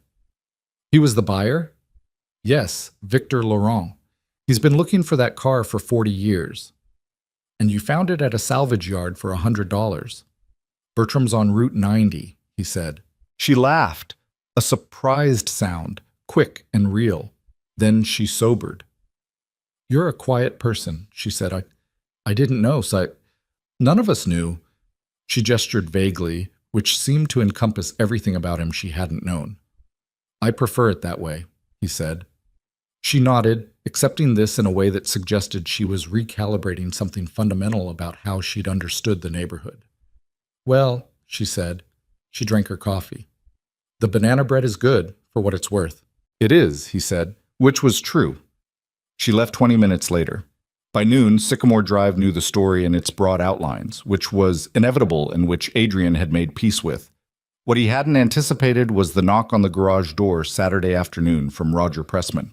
Roger was 62, retired military, had lived on Sycamore Drive for 11 years, and had, on the day the car arrived, made the comment about burning it. He was not, in Adrian's assessment, a man with a particular gift for sentiment.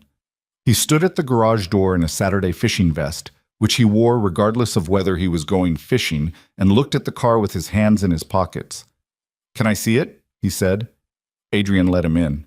Roger walked around the car the way most people who were genuinely looking at something walked around it, slowly, without talking. He crouched in a couple spots. He looked at the underside briefly, without touching. He stood back and looked at the whole thing. I said it should be burned, Roger said without preamble. I heard, Adrian said. I was wrong. Adrian said nothing, which Roger seemed to take as the appropriate response. What I can see, Roger said, even without knowing what I'm looking at, whoever built this cared about it. You can see that, even with the damage. He put his hands back in his pockets. I spent 22 years in the military, and I've seen a lot of things that looked broken. Sometimes they were. Sometimes they weren't. He looked at Adrian. I should have looked more carefully. It was a more substantial admission than Adrian had expected from Roger Pressman, and he received it with the same respect with which it had been offered. Most people don't, Adrian said. Doesn't make it right, Roger said. Then, where's it going? Museum in Santa Fe, 2 weeks. Roger nodded. He took one more look at the car. Good, he said. It should be somewhere people can see it. He walked to the garage door and then stopped. The man who built it, Welder. Did he know it survived the fire? I don't know, Adrian said. He might still be alive, Roger said, if he's not too old. Adrian had thought about this. He'd thought about it quite a bit, actually. He might be, he said. Someone should look, Roger said. Yes, Adrian said. Someone should. Roger left. Adrian stood in the garage with Roger's question sitting in the space the man had vacated. He'd been trying not to think too directly about this, about the possibility that Frank Welder was not simply a historical figure, but a living person, somewhere, who had spent 40 years not knowing that the thing he'd built had survived. Because if Welder was alive, And if he'd spent 40 years believing the prototype was gone, believing his work was ash, then the discovery didn't just matter for the museum exhibit. It mattered for him. Adrian sat down on the garage floor, back against the workbench, and thought about that. He was still thinking about it when Evelyn appeared at the garage door at 6 with the red thermos and a paper bag from the diner. "I brought food," she said. "Real food, not just coffee. Ronnie's makes a decent chicken sandwich when the right person is on the grill." He hadn't eaten since the banana bread. He hadn't noticed until she said it. She sat on the overturned bucket, same spot as always, and he sat on the creeper he'd pulled out from under the workbench, and they ate the chicken sandwiches, which were, in fact, decent. Mason came out from the house in his pajamas at 6:30, which meant bedtime had already been negotiated down from 7 to 7:30, and he was conducting a final reconnaissance before the process became unavoidable. "Evelyn," Mason said, with the satisfaction of someone finding something they expected to find. "Hey, bud," she said. "Why are you in pajamas at 6:30? "Dad says 7:30, Mason said, making this sound like an injustice while also reporting it accurately. "He makes the rules," she said. Mason considered this philosophical position. "Do you want to see my drawing?" he said. "I made a new one." He produced it from somewhere. It had clearly been in his pajama pocket, which raised questions about his level of premeditation, and handed it to Evelyn. She looked at it with genuine attention, tilting it slightly as though calibrating for the correct angle. "This one has 17 wheels," she said. 18, Mason corrected. "One is behind the thing." "What thing?" "The thing in the back." Mason pointed at a shape that could have been many things. "It makes it go faster." "Of course," she said. She looked at him. "It's great. I like the colors." Mason received this with dignity and said goodnight to both of them, shook his father's hand. They had a handshake, complicated and specific, and went inside. The garage was quieter after Mason. "Roger Pressman came by today," Adrian said. "I know. I saw him go in. He asked if Welder might still be alive." Evelyn looked at him steadily. "What do you think?" "He'd be in his 80s, roughly, based on what I've been able to piece together about his career timeline." Adrian looked at the car. "He might be." "Laurent's research fund," she said. "That could find him." "If he can be found," Adrian said. "He disappeared on purpose. 40 years is a long time to be unfindable." "People disappear until someone looks hard enough," she said. "You found his car under 40 years of rust." He looked at her. There was something in the way she said it, the simple, direct confidence of it, that landed differently than the same observation would have from most people. "Laurent needs to know this might be possible," Adrian said, "before the exhibit goes public. If Welder is alive, he deserves to know the car survived before it becomes a news story." "Call Laurent," Evelyn said. "I will," he said. "Monday." She nodded. They sat with the car and the Saturday evening and the space heater and the October dark outside the garage door. The neighborhood had gone quiet in the way it went quiet at dinner time, the sounds of families settling into their evening routines filtering through from various directions. "Can I tell you something?" Evelyn said. "Yes," he said, which was the only answer he had for her. "I was going to move," she said, "at the end of the year. I've been thinking about it for months. The diner it's not going anywhere, and neither am I, and I had this vague idea about going back to school or trying something else somewhere else." She looked at the garage floor. "I hadn't decided, but I was thinking about it." He watched her. "I'm still thinking about it," she said, "but differently now." She looked up. "I just wanted you to know that." He understood what she was saying, and he understood that she was not saying more than she was saying, and that this was precise and correct for where they were. "I'm glad you stopped on the sidewalk," he said again, because it was still true. "You said that before," she said. "It's still true." She looked at him with a half-smile that was the kind that happens when something lands exactly right, and you're trying not to make too much of it. They talked until 9. After she left, Adrian stood in the garage doorway and looked at the car. 2 weeks left in his garage, on his lift, under his work light. And he thought about all the things that had happened in 3 weeks. The salvage yard, and the rust, and the aluminum plate, and the forum thread, and Laurent's hand on the frame rail, and the handshake, and the sandwich he hadn't tasted, and Roger Pressman in a fishing vest saying someone should look. He thought about Frank Welder, who might be alive somewhere, who might not know what had been found. He thought about what it would mean for a man to spend 40 years believing the best thing he'd ever built was gone, and then to find out it wasn't. He thought about Rachel and how she would have said already before the call with Laurent, before the signed documents, "Stop standing in your own way and do the thing." He thought about Mason, who at 7 years old had looked at the same wreck the whole neighborhood was laughing at and asked simply, "What do we do first?" He turned off the work light. He went inside to check on his son. Adrian called Victor Laurent on Monday morning from the kitchen table, before Mason was awake, with the first cup of coffee still too hot to drink properly sitting in front of him. Laurent picked up on the second ring. He seemed to be a man who answered his phone quickly, which Adrian had noticed on the first call too. Not the behavior of someone who screened his communications through layers of staff, but of someone who had decided long ago that the direct line was worth maintaining. "I've been thinking about Welder," Adrian said without preamble. "About whether he's still alive." A pause on Laurent's end. Not surprise. More like the sound of a man who had been waiting for this specific conversation. "I've thought about it for 20 years, Laurent said. "Every time I got close to a lead on the car, I thought about it." And I could never find him, Laurent said. "I tried twice. Hired investigators. Once in 2004, once in 2011. Both times they confirmed the same basic timeline. Francis Allen Welder, born 1941 in Rockford, Illinois. Structural engineering degree from the University of Illinois, 1963. Worked in commercial construction through the late 60s. Became involved in motorsport through a personal connection around 1969. Joined Caldwell Rice Motorsports in 1972. Right, that's a pause. After the storage facility fire in 1974, the record goes flat. No tax filings after 75. No driver's license renewal. No property records. Nothing. That doesn't mean he's dead, Adrian said. No, Laurent agreed. It means he was serious about not being found. Adrian drank his coffee and looked out the kitchen window at the backyard, where the oak tree was doing the October thing of shedding leaves with no sense of urgency. "The research fund you added to the covenant," he said. "I want it to include a genuine effort to find Welder, not just his professional history. Him.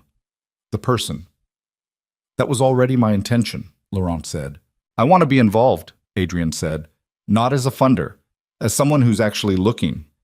Another pause, this one different. "Why?"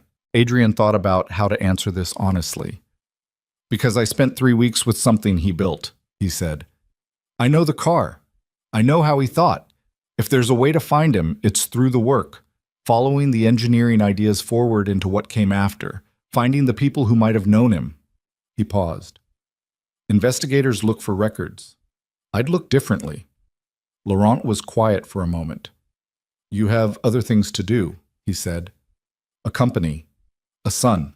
"I have resources," Adrian said, "and I'm good at finding things people say can't be found."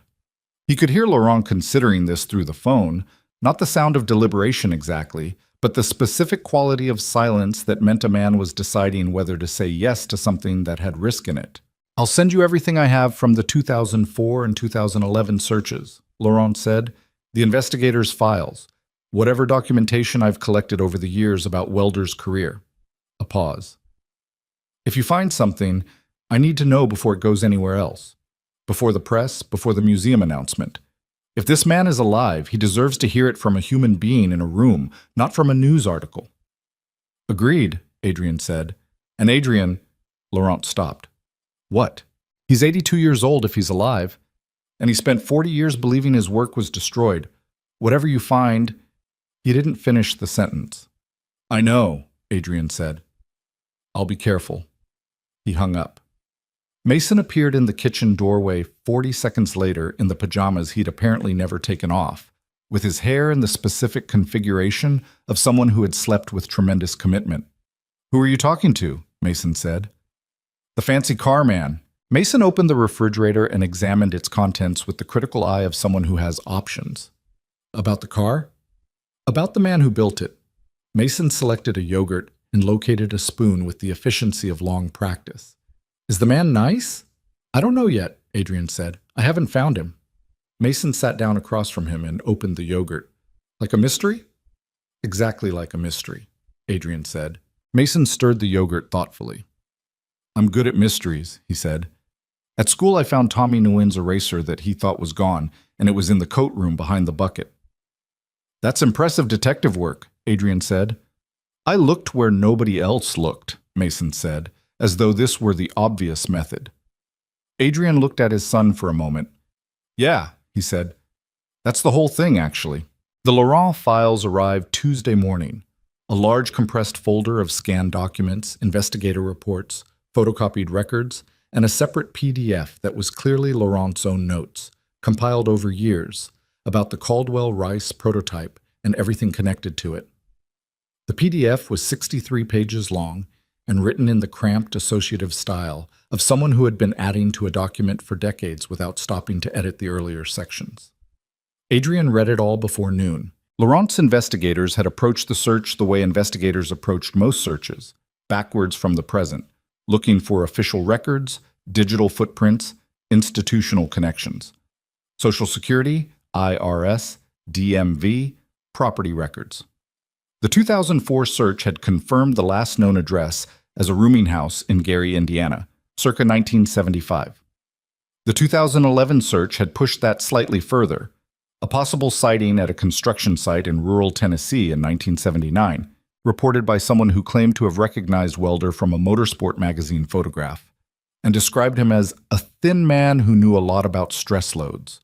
That was as far as either investigator had gotten. Adrian read the 2011 report 3 times, focusing on the Tennessee lead. It was thin. The investigator had noted it as low confidence and moved on. But there was a detail in the description that stayed with him. The source had said Welder had been consulting on a bridge repair project. Not working construction, consulting, which meant he'd still been using his structural engineering training, which meant there might be a thread to pull if you knew where to look. He called Deborah Shanks. I know you feel like you owe me, he said. I'm going to let you make it up to me. She laughed, short and a little pained. What do you need? Engineering records, he said. Specifically bridge repair projects in Tennessee, late 70s and early 80s. Any project where the consultant records are available. I'm looking for a name. Welder, or any variant, or someone who matches his description and background. That's going to be a significant archive search, Deborah said. I know, he said. I know it's not your area. It's not, she said. But I know people in structural engineering history who might know where to start. A pause. Can I ask why? He might be alive, Adrian said. The line was quiet for a moment. Francis Welder might be alive, she said slowly. 82 years old. Disappeared from the record in 1975. But there's a possible Tennessee sighting in 79 that the investigators dismissed because they were looking for official records, and he'd clearly stopped leaving any. He paused. Someone who knows engineering archives might look differently than someone who knows how to find people. Give me a few days, Deborah said. Thank you, he said. He spent the rest of Tuesday going through Laurent's own notes, which were more useful than the investigator reports in a different way. Laurent had been collecting fragments of Welder's professional history for decades. Not personal information, but technical information. Mentions in obscure motorsport publications. A brief acknowledgement in a 1972 Racing Federation technical bulletin.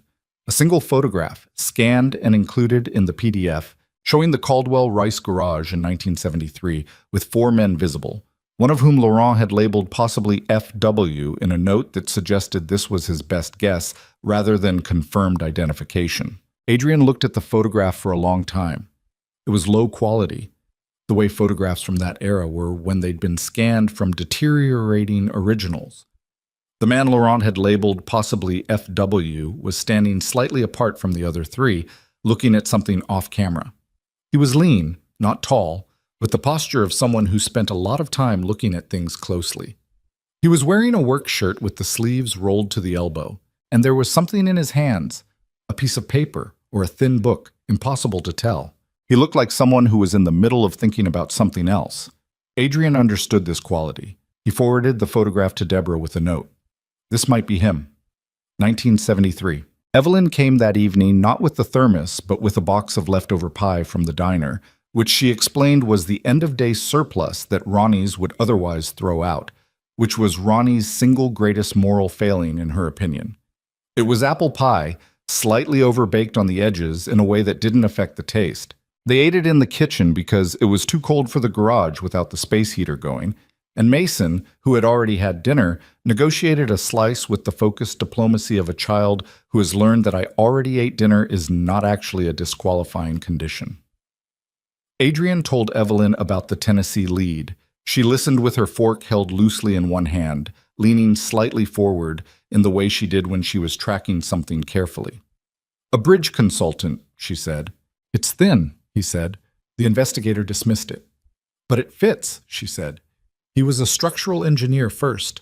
Racing was the detour, not the career." She thought about this. If you wanted to disappear but couldn't stop doing the work, you'd go back to what you knew before the thing that hurt you. Adrian looked at her. "That's a specific kind of observation." She shrugged slightly.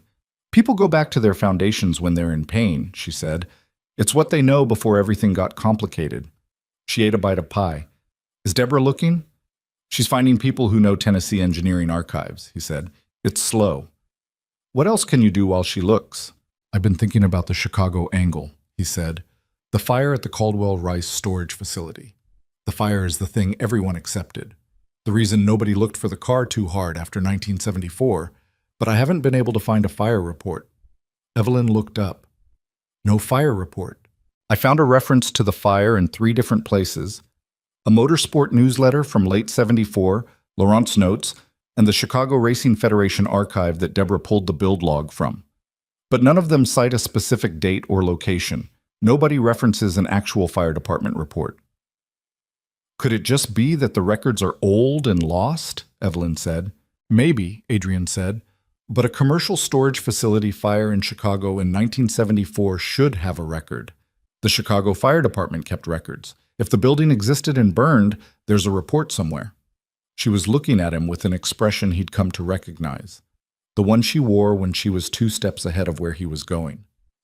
"You think the fire didn't happen," she said. "I think it's possible," he said carefully. "The car wasn't destroyed in the fire, which either means it escaped the fire by coincidence, someone moved it, sold it, it ended up in Houston somehow, or the fire was a story that some people believed, but that wasn't entirely what it claimed to be." "If the fire was a story," Evelyn said slowly, "then someone made it up, or let it be believed." "Yes." "Welder," she said. "It would explain the disappearance," Adrian said. "If you want to vanish, and you want to make sure nobody comes looking for something specific, you tell a story about a fire." He paused. "It would also explain why the car ended up in a salvage yard in Houston rather than destroyed. Someone moved it. Someone who knew what it was decided to hide it instead of destroy it." Mason, who had been eating pie with what appeared to be full concentration, said without looking up, "Why would someone hide a car instead of just driving it?" Adrian and Evelyn both looked at him. "Because it was too valuable to drive, but too important to destroy," Adrian said. "So they put it somewhere it would be safe without being findable." "A salvage yard is a good hiding spot," Mason said thoughtfully. "Nobody looks at broken things." The kitchen was quiet for a moment. "He's right," Evelyn said. "He usually is," Adrian said. He was on the phone with the Chicago Fire Department's Historical Records Division at 9 the next morning, which turned out to be a phone call that required 4 transfers before reaching a person who understood what he was asking for. The person who understood what he was asking for was a woman named Gloria, who had been in the Records Division for 23 years and had the specific competence of someone who knows exactly where everything is in a filing system that nobody else understands. 1974, she said. "Storage facility fire, Chicago area. Do you have an address?" "No address," he said. "I have a business name, Caldwell Rice Motorsports, and a general time frame, sometime in the fall of 1974. "Hold on," Gloria said. He heard the sound of someone who was actually going to look rather than telling him to submit a written request. He waited 4 minutes. "I've got 1974 commercial fires indexed by business type and general area," Gloria said. "Storage facilities." He heard paper. "I don't see a Caldwell Rice. Try just the street or district if you have anything in the motorsport or automotive category," he said. More paper. "I've got a garage fire in Bridgeport in August, a service station on the north side in November. Nothing that matches motorsport storage. She paused. I can do a broader search, but it'll take a few days. I'd need to go through the unindexed 74 logs. Please, he said. I'll leave my number. He hung up. Sat with what he had. No fire report. Which didn't confirm anything yet. Records from 1974 were incomplete. Things got lost. The fire might be indexed differently or in a different jurisdiction. But the absence of the expected record, combined with the car's existence, was starting to form a shape that he was trying not to jump toward before the evidence supported it. He called Laurent. I can't find a fire report, he said. Laurent was quiet for a moment. What does that mean? I don't know yet, Adrian said, but I'm starting to think the fire might have been a way for Welder to disappear the car and himself at the same time. Make everyone believe the prototype was gone, put it somewhere it would be safe but invisible, and walk away. A long silence on Laurent's end. Why would he do that? Laurent said, and his voice had changed slightly. Not suspicious, but careful. Careful in the way of a man who is recalculating something he thought he understood. I don't know his reasons, Adrian said, but if I'm right, it means the car's survival wasn't an accident. It means he chose to save it and chose to let the world believe it was gone. He paused, which means he might have always intended for someone to find it eventually. He left the authentication plate where only someone really looking would find it. And the build log at the Chicago Racing Federation archive, Laurent said slowly. He contributed material to their archive himself.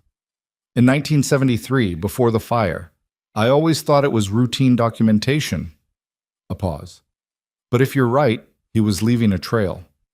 A trail that only someone who already knew what to look for could follow, Adrian said. He wasn't advertising the car's existence. He was leaving the evidence for someone who deserved to find it.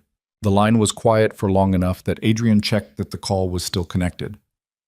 Francis Welder, Laurent said finally, in the tone of a man revising a decades-long understanding of something, may have engineered his own disappearance as carefully as he engineered the car. That's what I think, Adrian said. Which means, Laurent said, that he might have always planned to come back into the story, at some point, under the right circumstances. Another pause. Or he might have died waiting for circumstances that never came. It was the thing Adrian had been trying not to sit with, and it sat with him now, regardless. I'm going to keep looking, he said. Deborah called on Thursday afternoon. I found something, she said, and her voice had the specific quality it had carried in her email when she'd written, "You need to be extremely careful about who you tell." That careful, controlled excitement of someone trying not to get ahead of themselves. Tell me, Adrian said. He was in the garage, which was where he went when he needed to think or when a call required his full attention, and he stood in front of the car the way he often stood in front of it now. Not looking at it exactly, more letting it occupy his peripheral vision while his mind worked on something else. Tennessee, she said. I have a contact at Vanderbilt who specializes in infrastructure history. Bridges, highways, public works, that kind of thing. She knows the Tennessee Department of Transportation archive going back to the 50s. A pause. She found a consulting credit in a bridge reinforcement project in Carter County, Tennessee. 1981. The consultant is listed as F.A. Welder, structural engineer, Rockford credential. Adrian closed his eyes for a moment. Carter County, he said, northeast corner of the state, rural. The project was a small bridge over a creek on a county road, not a major infrastructure project, which is probably why nobody looked there before. Deborah's voice was controlled, but only barely. The consulting credit is the only record. No address, no contact information for the consultant on file. But it's him, Adrian said. The credential matches, she said. Illinois license number. I cross-referenced it. It's him. A pause. He was in Tennessee in 1981, Adrian, 7 years after he disappeared. He stood in the garage with this information. Outside it had started raining, October doing its final argument for winter, and the sound of it on the garage roof was steady and without drama. Is there any more after 81? He asked. Nothing I've found yet, she said, but my contact is still looking. If you use the credential again, there might be another record somewhere. Thank you, Deborah. Are you going to go look? She said. He hadn't made the decision consciously until she asked. Yes, he said. Carter County is a large area for looking, she said. I know, he said, but it's somewhere. He told Evelyn that night. She had come by after her shift, late, past 10, which had become unremarkable, and was sitting on the kitchen counter because the stools at the kitchen island were occupied by Mason's school projects, which had staged a territorial expansion over the previous week. She listened to the Carter County information and the fire report absence and the whole assembled shape of what he was starting to believe, and when he finished, she sat for a moment with her coffee. You're going to Tennessee, she said. I think so, he said. After the car goes to Santa Fe, that's next week. What are you going to do when you get there? Start in Carter County, he said. Talk to people. The bridge project would have involved local contractors. Someone might remember the consultant. In a rural area in 1981, an outsider working on a local project would have been noticed. He paused. It's a long shot. Most things worth doing are, she said. He looked at her. I don't want to do it alone, he said. I know you have work, and I know it's... When are you going? She said. Mason has a school break in 3 weeks, he said. I'd take him. He's been part of this from the beginning. She smiled at that. He found the car before you did, technically, she said. The point system. He'd want to come, Adrian said. And me? She said, directly and without drama, which was the only way she said things. I'm asking, he said, if you'd come. She looked at him steadily. The kitchen was quiet, Mason asleep, the rain still going outside, the house doing its nighttime sounds. Yes, she said, I'll come. He nodded. Something that had been held in him for a while released slightly at the word. And he noticed this and he thought, yeah, that's what that means. The transport team from Laurent's Santa Fe operation arrived on a Thursday morning with a specialized flatbed and the kind of careful efficiency that expensive things get when expensive people are moving them. They were professional and thorough and handled the car with a respect that Adrian found appropriate. And he helped guide the loading and signed the documentation and watched the flatbed pull out of his driveway with the thing he'd spent 4 weeks with. Mason stood beside him in the driveway. The flatbed reached the end of Sycamore Drive and turned and was gone. It's okay, Mason said, which was the same thing he'd said when Adrian told him about the handshake, offering the assessment with the confidence of someone who had considered all available information and reached a conclusion. Yeah, Adrian said, it is. He put his hand on Mason's shoulder and they stood in the empty driveway for a moment. The garage behind them was noticeably different now. The lift empty, the floor space that the car had occupied clean and bare, the pegboard with its painted outlines, the folding chair with the engineering textbook and Mason's drawings. Roger Pressman was on his front porch across the street, coffee in hand, watching. He raised the cup slightly. Adrian raised a hand. Darlene Hutchins appeared at her front door, looked at the empty driveway, looked at Adrian, and gave a small nod that contained more than a small nod usually carried. The Nguyen kids were on their bikes, stopped at the edge of their driveway, watching with the frank curiosity of children who had not yet learned to disguise interest as something else. It was, Adrian thought, a strange ending and a strange beginning, which was how most things of consequence felt. He went inside and called Laurent. It left this morning, he said. I know, Laurent said. The transport team updates me. They'll be in Santa Fe Saturday. A pause. The museum is already making arrangements for the restoration team. Full restoration, historically accurate, the way Welder would have finished it himself. Another pause. We found something. Adrian felt something shift. What? My research team. They've been working since we signed, Laurent said. They found a record I didn't have. A small racing federation in Tennessee, amateur endurance events, very regional, has a technical advisory credit in their 1984 and 1985 programs. The advisor is listed as F. Welder, no other information. Tennessee, Adrian said. Eastern Tennessee, Laurent said. The federation was based in Kingsport, which is in Sullivan County, Adrian said, adjacent to Carter County. Yes, Laurent said. They were both quiet for a moment with this. He stayed, Adrian said. It appears so, Laurent said. He went to Tennessee and he stayed. A pause. He was advising amateur racers in 1984 and 1985, 10 years after he disappeared, still doing the work. Adrian sat down in the kitchen chair. He thought about Francis Allen Welder, 82 years old, if he was alive. If he was alive. A structural engineer from Rockford who came to racing sideways and built something 40 years ahead of its time and then watched it disappear, or made it disappear, and went to Tennessee and stayed and kept doing the work. "I'm going to Tennessee in 3 weeks," Adrian said. "I know you said you would," Laurent said. "Adrian," he stopped. "What?" "If you find him," Laurent said, and his voice had the quality it had in the garage when his hand rested on the frame rail. "If he's there and he's alive, I'd like to come." Adrian understood what that request carried. Decades of it. "If I find him," he said, "I'll call you before I do anything else. And if he's willing, yes, you should come." "Thank you," Laurent said, and the simplicity of it was the whole weight of 20 years of looking. He made Mason's dinner. He helped with homework, or long division, which Mason approached with the same determined logic he applied to the point system and the coat hook mystery, certain that the system made sense if you could just identify the right method. They read their chapter. Mason went to bed.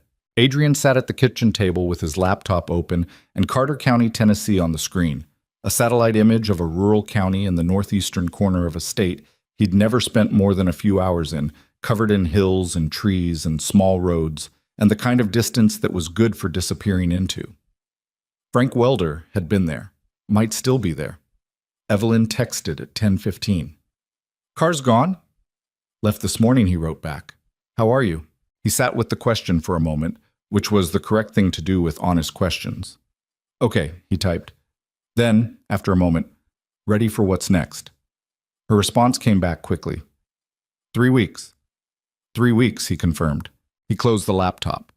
He went and stood in the garage doorway for a while, looking at the empty lift and the clean floor and the work light that was off for the first time in 4 weeks. The space heater was off too, and the garage was cold the way garages are cold when nothing is happening in them.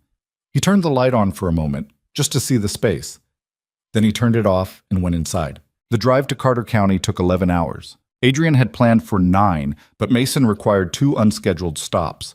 One for a bathroom emergency outside of Nashville that brooked no negotiation, one because he spotted a roadside stand selling something called genuine Tennessee kettle corn, and made a case for stopping that was so logically structured, Adrian found himself pulling over before he'd consciously decided to. Evelyn was in the passenger seat with her feet up on the dash, which was a habit she'd apparently had for years, and which she'd warned him about before they left Beaumont at 6 in the morning. Mason was in the back with his coloring book, his impossible vehicle drawings, and the serious expression of someone on a mission. It was the first week of November. The hills of northeastern Tennessee were doing the late autumn thing with color. Not the peak of it, which had already passed, but the end of it.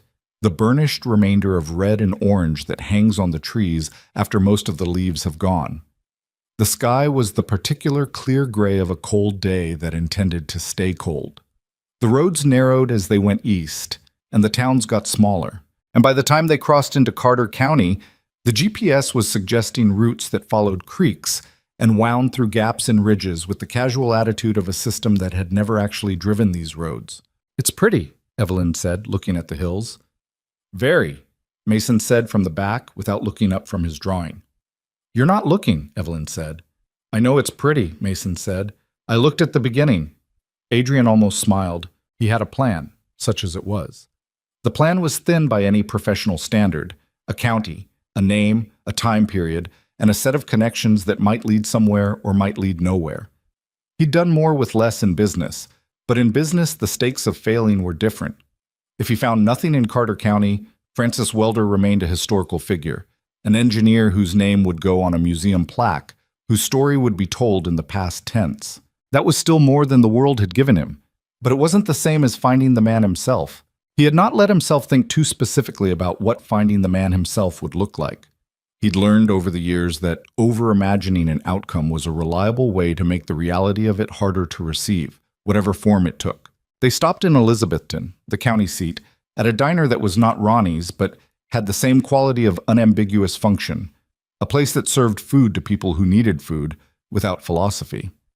Mason had a grilled cheese and evaluated it professionally. Evelyn had coffee and a piece of pie and said the pie was not as good as Ronnie's, which Adrian thought was probably a fair assessment. He had printed everything he had on Welder and brought it in a manila folder: the build log pages, the Tennessee consulting credit, the Kingsport Racing Federation advisory listings from 1984 and 1985. The 2011 investigators' note about the man who had recognized Welder from a photograph on a construction site in 1979 and described him as someone who knew a lot about stress loads. He spread the papers on the diner table after the food and looked at them the way you look at a map when you're trying to orient yourself. The bridge project was Carter County, he said. The Racing Federation was Kingsport, which is Sullivan County, just north. If he was doing both, he was somewhere between them. He looked at the map on his phone. Rural, mountains, the kind of place you go to, not be found. The kind of place where people have been here for 3 generations and remember strangers, Evelyn said. Which is either good or bad, depending on whether they liked him, Adrian said. Or whether they knew who he was, she said. Mason was eating his grilled cheese and watching them with the alert attention of a child who understood that something real was happening and was trying to be quiet enough that nobody noticed him. The waitress, a woman in her 50s with the practiced efficiency of someone who had been refilling coffee for decades, came by and Adrian asked, on an impulse he decided to trust, whether she knew who handled county road maintenance records from the early 80s. She looked at him with the careful neutrality of someone who fielded unusual questions from outsiders with some regularity. County engineer's office keeps old records, she said, but most of the old-timers you'd want is Bill Searcy at the Historical Society. Been here his whole life. Knows everybody who ever fixed a road in this county. The Carter County Historical Society was a converted house on a side street that smelled of old paper and wood oil, and the specific combination that meant serious accumulation over time. Bill Searcy was 78 years old, built like a former farmer, and possessed of the particular alertness that long-term locals develop. The ability to categorize a stranger within 30 seconds and decide how much help to offer. He categorized Adrian, Evelyn, and Mason, and apparently found them acceptable. Bridge project in 1981, he said, when Adrian explained what he was looking for. He said it without hesitation, which meant the project was in accessible memory, not deeply archived. County Road 14, little bridge over Stony Fork Creek. That bridge had been a problem since the 60s, bad original construction. State finally approved a repair. He looked at Adrian. You're looking for the engineer that consulted on it. Yes, Adrian said. Frank, Searcy said. The words sat in the room. Quiet man, Searcy said. Came in from somewhere else. Had an Illinois accent, which was noticeable. Knew bridges better than anyone the county engineer had worked with, is what I heard. He folded his hands on his desk. Stayed after the project. That surprised people. Do you know where he is now? Adrian said. Searcy looked at him carefully. Why are you looking for him? Adrian had prepared an answer for this and then decided somewhere on the drive through the Tennessee hills that the prepared answer was wrong. He told Searcy the real story. The salvage yard, the $100 car, the markings, the build log, the aluminum plate under the dashboard bracket. Victor Laurent and the $5 million and the condition. The Southwest Automotive History Museum and the exhibit that was being planned. Frank Welder's name on the placard. Searcy listened without moving. When Adrian finished, the old man sat for a long time. His hands were still folded. Outside the window, a crow crossed the gray sky. He never talked about any of that, Searcy said. Not to anyone here, far as I know. A pause. I always figured he had something behind him. Man doesn't come to Carter County, Tennessee with an Illinois engineering credential and just stop without having left something behind. He looked at his hands, but he was good to people here. Fixed things nobody asked him to fix. Helped families with structural problems in their old houses, wouldn't take money for it. He looked up. The kind of man that earns his place in a community by being useful without making noise about it. Adrian thought about an engineer who built something extraordinary and then disappeared and rebuilt himself in a small county in Tennessee, fixing bridges and old houses, still doing the work, just differently. Still being useful. Still applying the thing he understood. How to make structures hold when forces were working against them. Is he still here? Adrian said. Searcy was quiet for a moment. He's still here, he said. He's old. He's had some health trouble in the last year. He paused. He lives about 9 miles east of town, small house on a ridge. His wife died 4 years ago.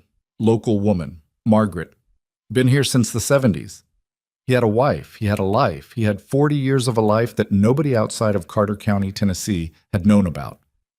Can you? Adrian started. I'm not going to give you his address, Cersei said. That's not how this works. He unfolded his hands and placed them flat on the desk. What I will do is call him. Tell him someone has something to tell him. Let him decide whether he wants to hear it.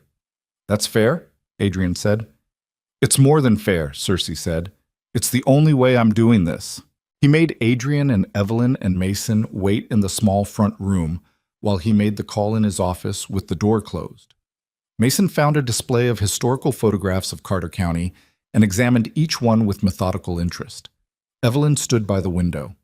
Adrian sat in the chair nearest Cersei's door and listened to the sound of a muffled conversation and tried not to construct a narrative around the tone of it before he had actual information. The call lasted 8 minutes. Cersei came out with an expression that gave nothing away. He looked at Adrian. He'll see you, he said.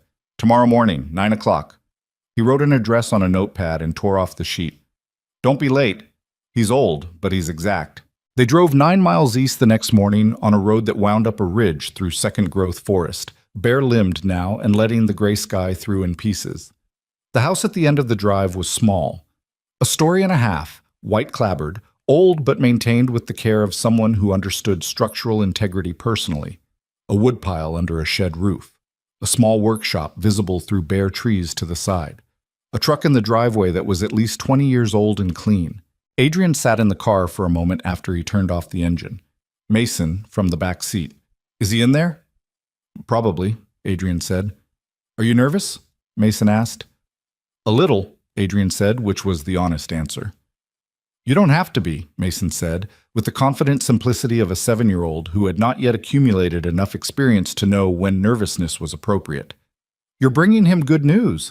Evelyn looked at Adrian. She didn't say anything. She didn't need to. He got out of the car. The man who opened the door was 82 years old and looked like someone who had spent most of those years outside.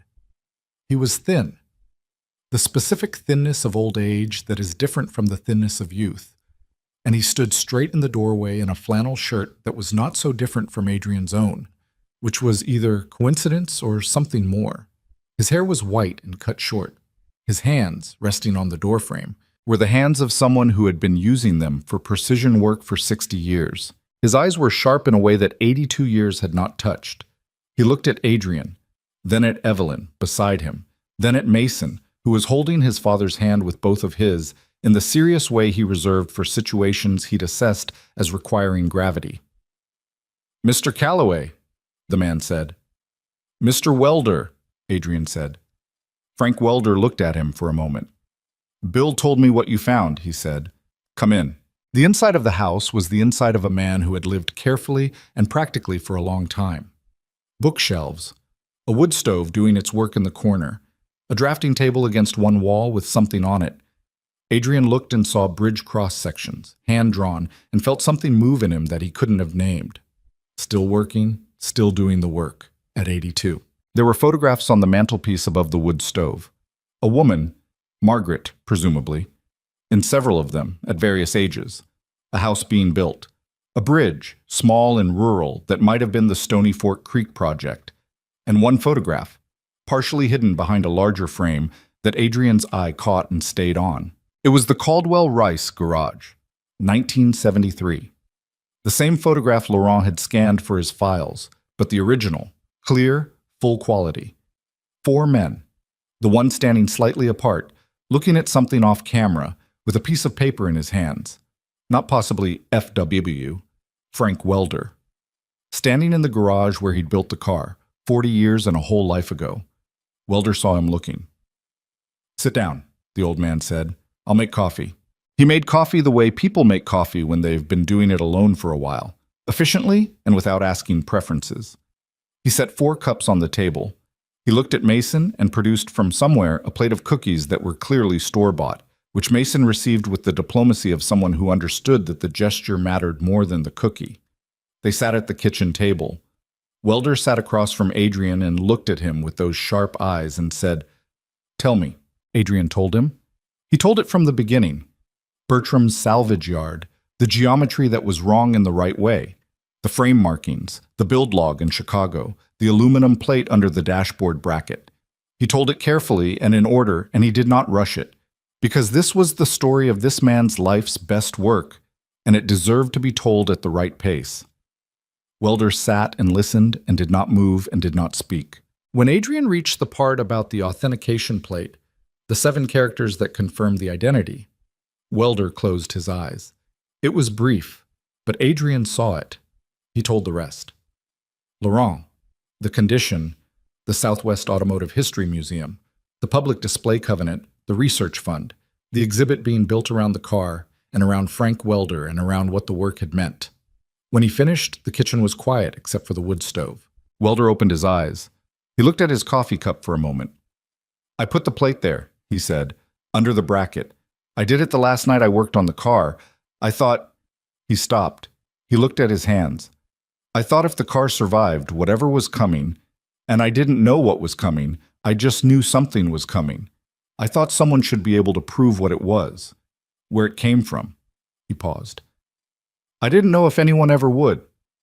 "Someone did," Adrian said. "You did," Welder said. He looked up. "Why did you look there?" "Because it was the last place anyone would look," Adrian said, which was probably the point. The old man nodded slowly. "The fire," he said. "You figured that out too." "There was no fire report," Adrian said. "No," Welder said. "There wasn't." He wrapped his hands around his coffee cup. The team was done. The money was gone. The car was going to be sold for parts or to someone who wouldn't know what they had and wouldn't care. "I couldn't—" He stopped. "I'd spent 18 months on that car. It was the best thing I'd ever done. The best thing I knew how to do." His voice was level, but there was something underneath the level that Adrian could hear clearly. "I couldn't watch it get dismantled for parts. So I moved it. Gave the team a story about a fire, which they were relieved to believe because it meant no difficult questions about assets. Drove the car to Houston, paid a man I knew to store it." He paused. "Paid him through 1980. After that I lost track. I didn't have—" He stopped again. "I'd built a life here by then. Margaret, the community. I'd stopped looking backward." "Yes. The man in Houston eventually sold it," Adrian said. "Probably after you stopped paying. It moved through a few hands before it ended up at the salvage yard." $100, Welder said. $100, Adrian confirmed. The old man was quiet. There was something happening in his face that was hard to look at directly. Not distress exactly, but the thing that happens to a person when 40 years of a held weight shifts position. "Your name is going on the exhibit," Adrian said, not in footnotes. "Frank Welder, engineer. The car, the ideas, the work, all of it attributed to you. The research team is documenting everything that can be found. Any engineering idea that originated with you and appeared in subsequent vehicles is going to be traced back to you." He paused. "The world is going to know who built it." Welder looked at him. "I'm 82 years old," he said. "I've been dead to that world for 40 years. "You've been alive here," Adrian said, "but you should also be alive there. Both things are true." A long silence. "Victor Laurent," Welder said. "I know that name." "He's been looking for the car for 20 years, Adrian said. "He wants to come here, if you're willing." He paused. "He's the one who made sure your name goes on the exhibit. He put it in writing." Welder turned his coffee cup in his hands. He looked at the wood stove, at the fire visible through the glass in the door. He looked at the drafting table with the bridge cross-sections. Then he looked at Mason, who had been sitting with extraordinary stillness for a 7-year-old, eating one of the store-bought cookies with a patience that suggested he understood the weight of the room. "How old are you?" Welder asked him. 7, Mason said, "and 3/4. "Do you know what your father does for work?" Welder asked. Mason thought about this seriously. "He fixes things," he said, "and he finds things. He found your car." Welder looked at Adrian. "Is that accurate?" "More or less," Adrian said. The old man nodded slowly. He looked at Evelyn, who had sat quietly through all of this. present, attentive, not requiring the conversation to include her to justify her being there. "Are you family?" Welder asked her. She didn't hesitate or deflect. "I'm—" she started, and then looked at Adrian, and something passed between them that was not a question and not an answer, but something that contained both. "She's important," Adrian said simply. Evelyn looked at the table, but the beginning of something crossed her face that she didn't entirely suppress. Welder watched this small exchange with the eyes of an old man who had seen enough of life to know what it looked like when something was in the early stages of becoming what it was going to be. "Victor Laurent can come," he said. "Give me a week." Adrian called Laurent from the driveway while Evelyn helped Mason find his coat, which had migrated to somewhere in the back seat with the focused opacity that Mason's belongings always managed. Laurent picked up on the first ring. "I found him," Adrian said. The silence on Laurent's end was not brief. It was the silence of 20 years arriving at a destination. "He's alive," Laurent said. It wasn't a question, but it needed to be said. "He's alive," Adrian confirmed. "He's 82 and he's in Carter County, Tennessee, and he's still drawing bridge cross sections at his drafting table." Adrian paused.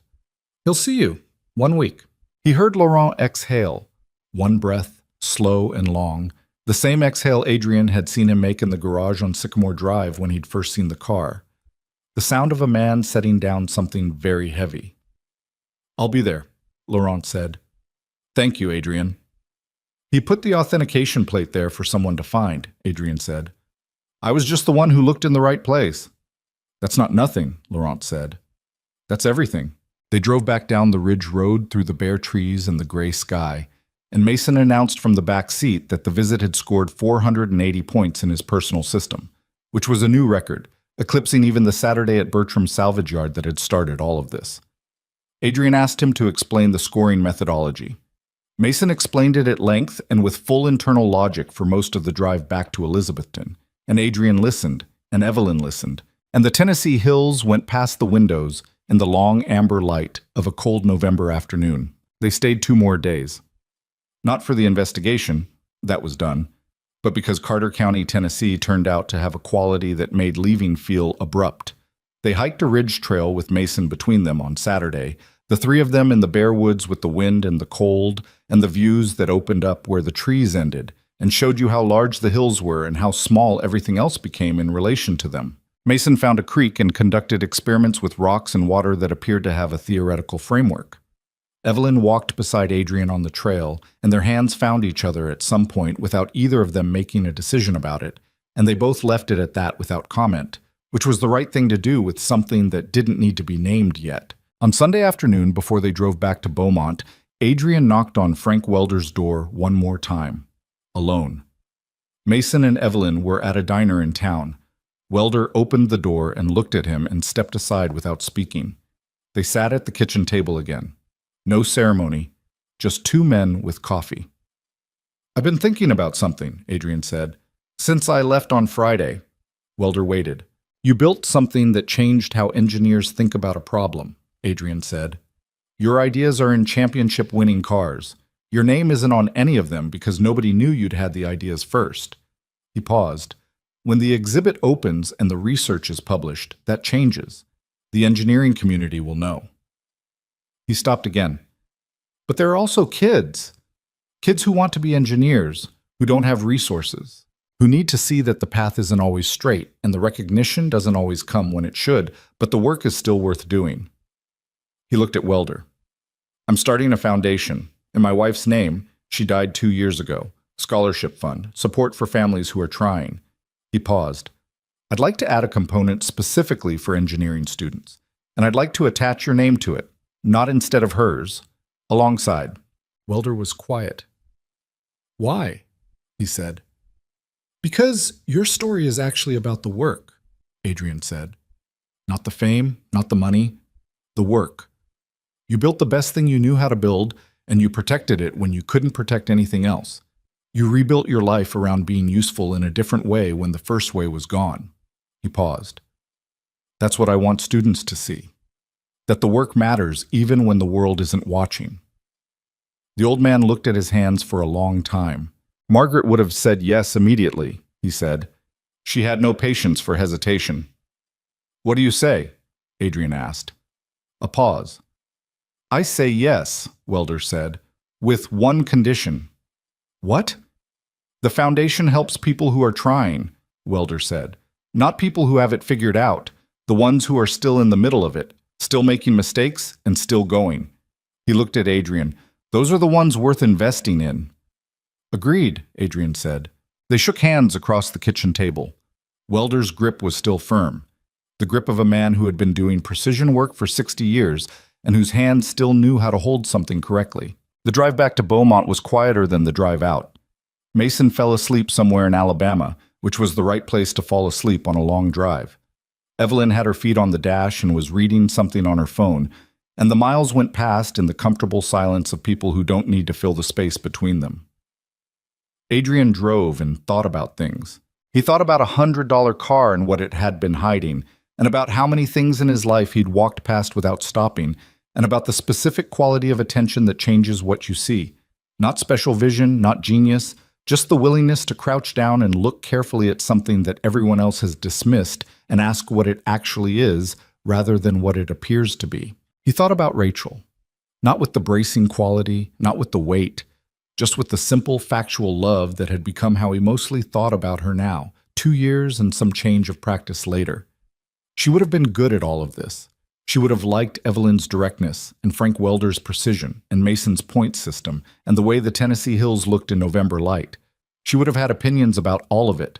He was glad she had existed. He was glad she had given him Mason, who was asleep in the back seat with one arm hanging off the seat in the specific graceless way of total unconscious commitment. He was glad that the grief had not, despite its best efforts, made him into someone who stopped looking at things carefully.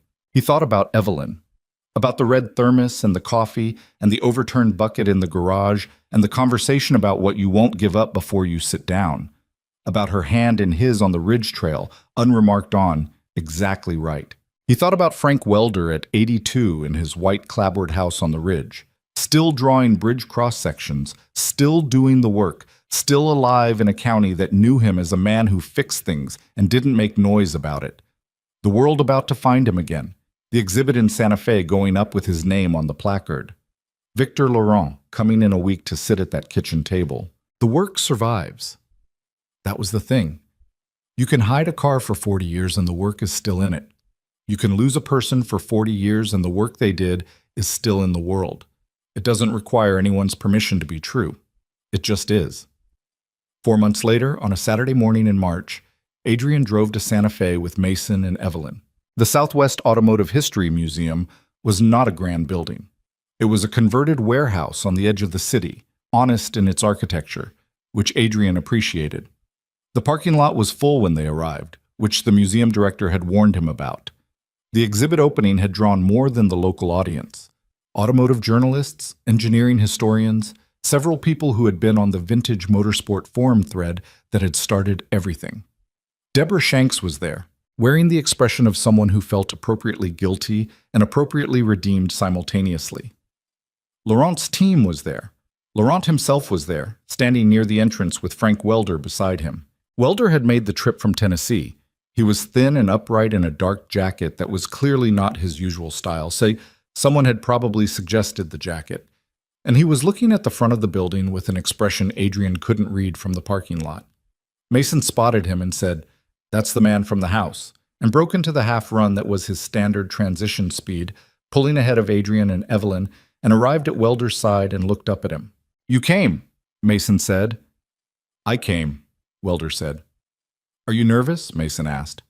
Welder looked down at him. Something moved in the old man's face. "A little," he said.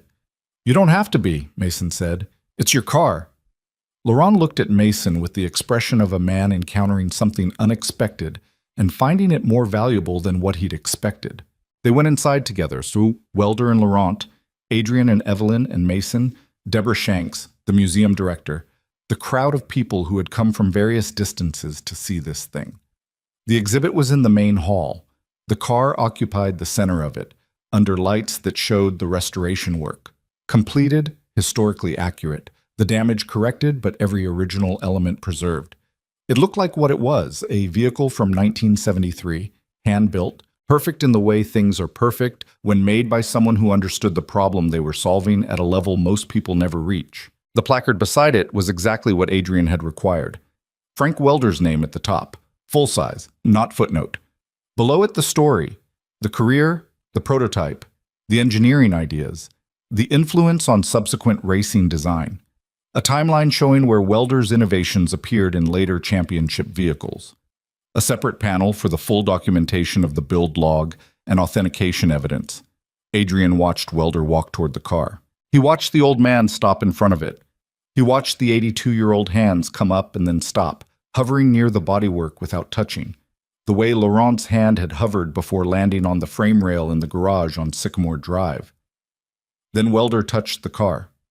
His hand rested on the front fender for a moment, and Adrian looked away because some things are private even in public spaces, and a man seeing his life's best work after 40 years was one of them. Mason was holding Adrian's hand without having made a decision about it.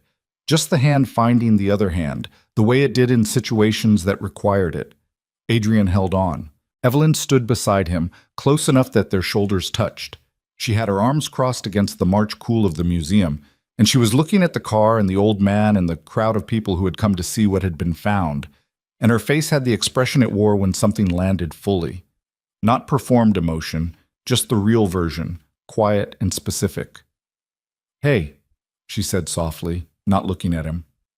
"Hey," he said. "You did a good thing," she said. "We did," he said. "It took a while." "Most good things do," she said. He looked at the car, at the placard with Frank Welder's name in full size at the top, at Welder's hand on the fender, at Laurent standing nearby with the expression of a man who has finally set down something he has been carrying for 20 years. He thought about Bertram's salvage yard, the crow complaining about something, the October morning, Mason cataloging the world by color and assigning it points, the wreck shoved against the back fence under the shell of a dead Chevy pickup. He thought about what Mason had said on the porch at Frank Welder's house. "You're bringing him good news." The thing was, that was true about most of it, about most of what had happened in the last 4 months. The car was good news, the condition was good news, the research fund was good news. The Scholarship Foundation, the Rachel Calloway Foundation, with Frank Welder's name alongside hers for the engineering component, was good news, and the applications had already started coming in, and he'd spent 2 evenings the previous week reading them with Evelyn at his kitchen table. The two of them, with their coffee, going through the files of people who were in the middle of things and still going. It was all, at its root, the same thing. The willingness to stop, to crouch down, to ask what something actually is rather than accepting what it appears to be. The world had walked past that car for 40 years. It had walked past Frank Welder for 40 years. It had its reasons. The fire story, the rust, the damage, the general human tendency to take the assessment of the first observer and save time. Most things that appear broken stay broken, in most people's experience. The math is against expecting otherwise. But some things are just waiting.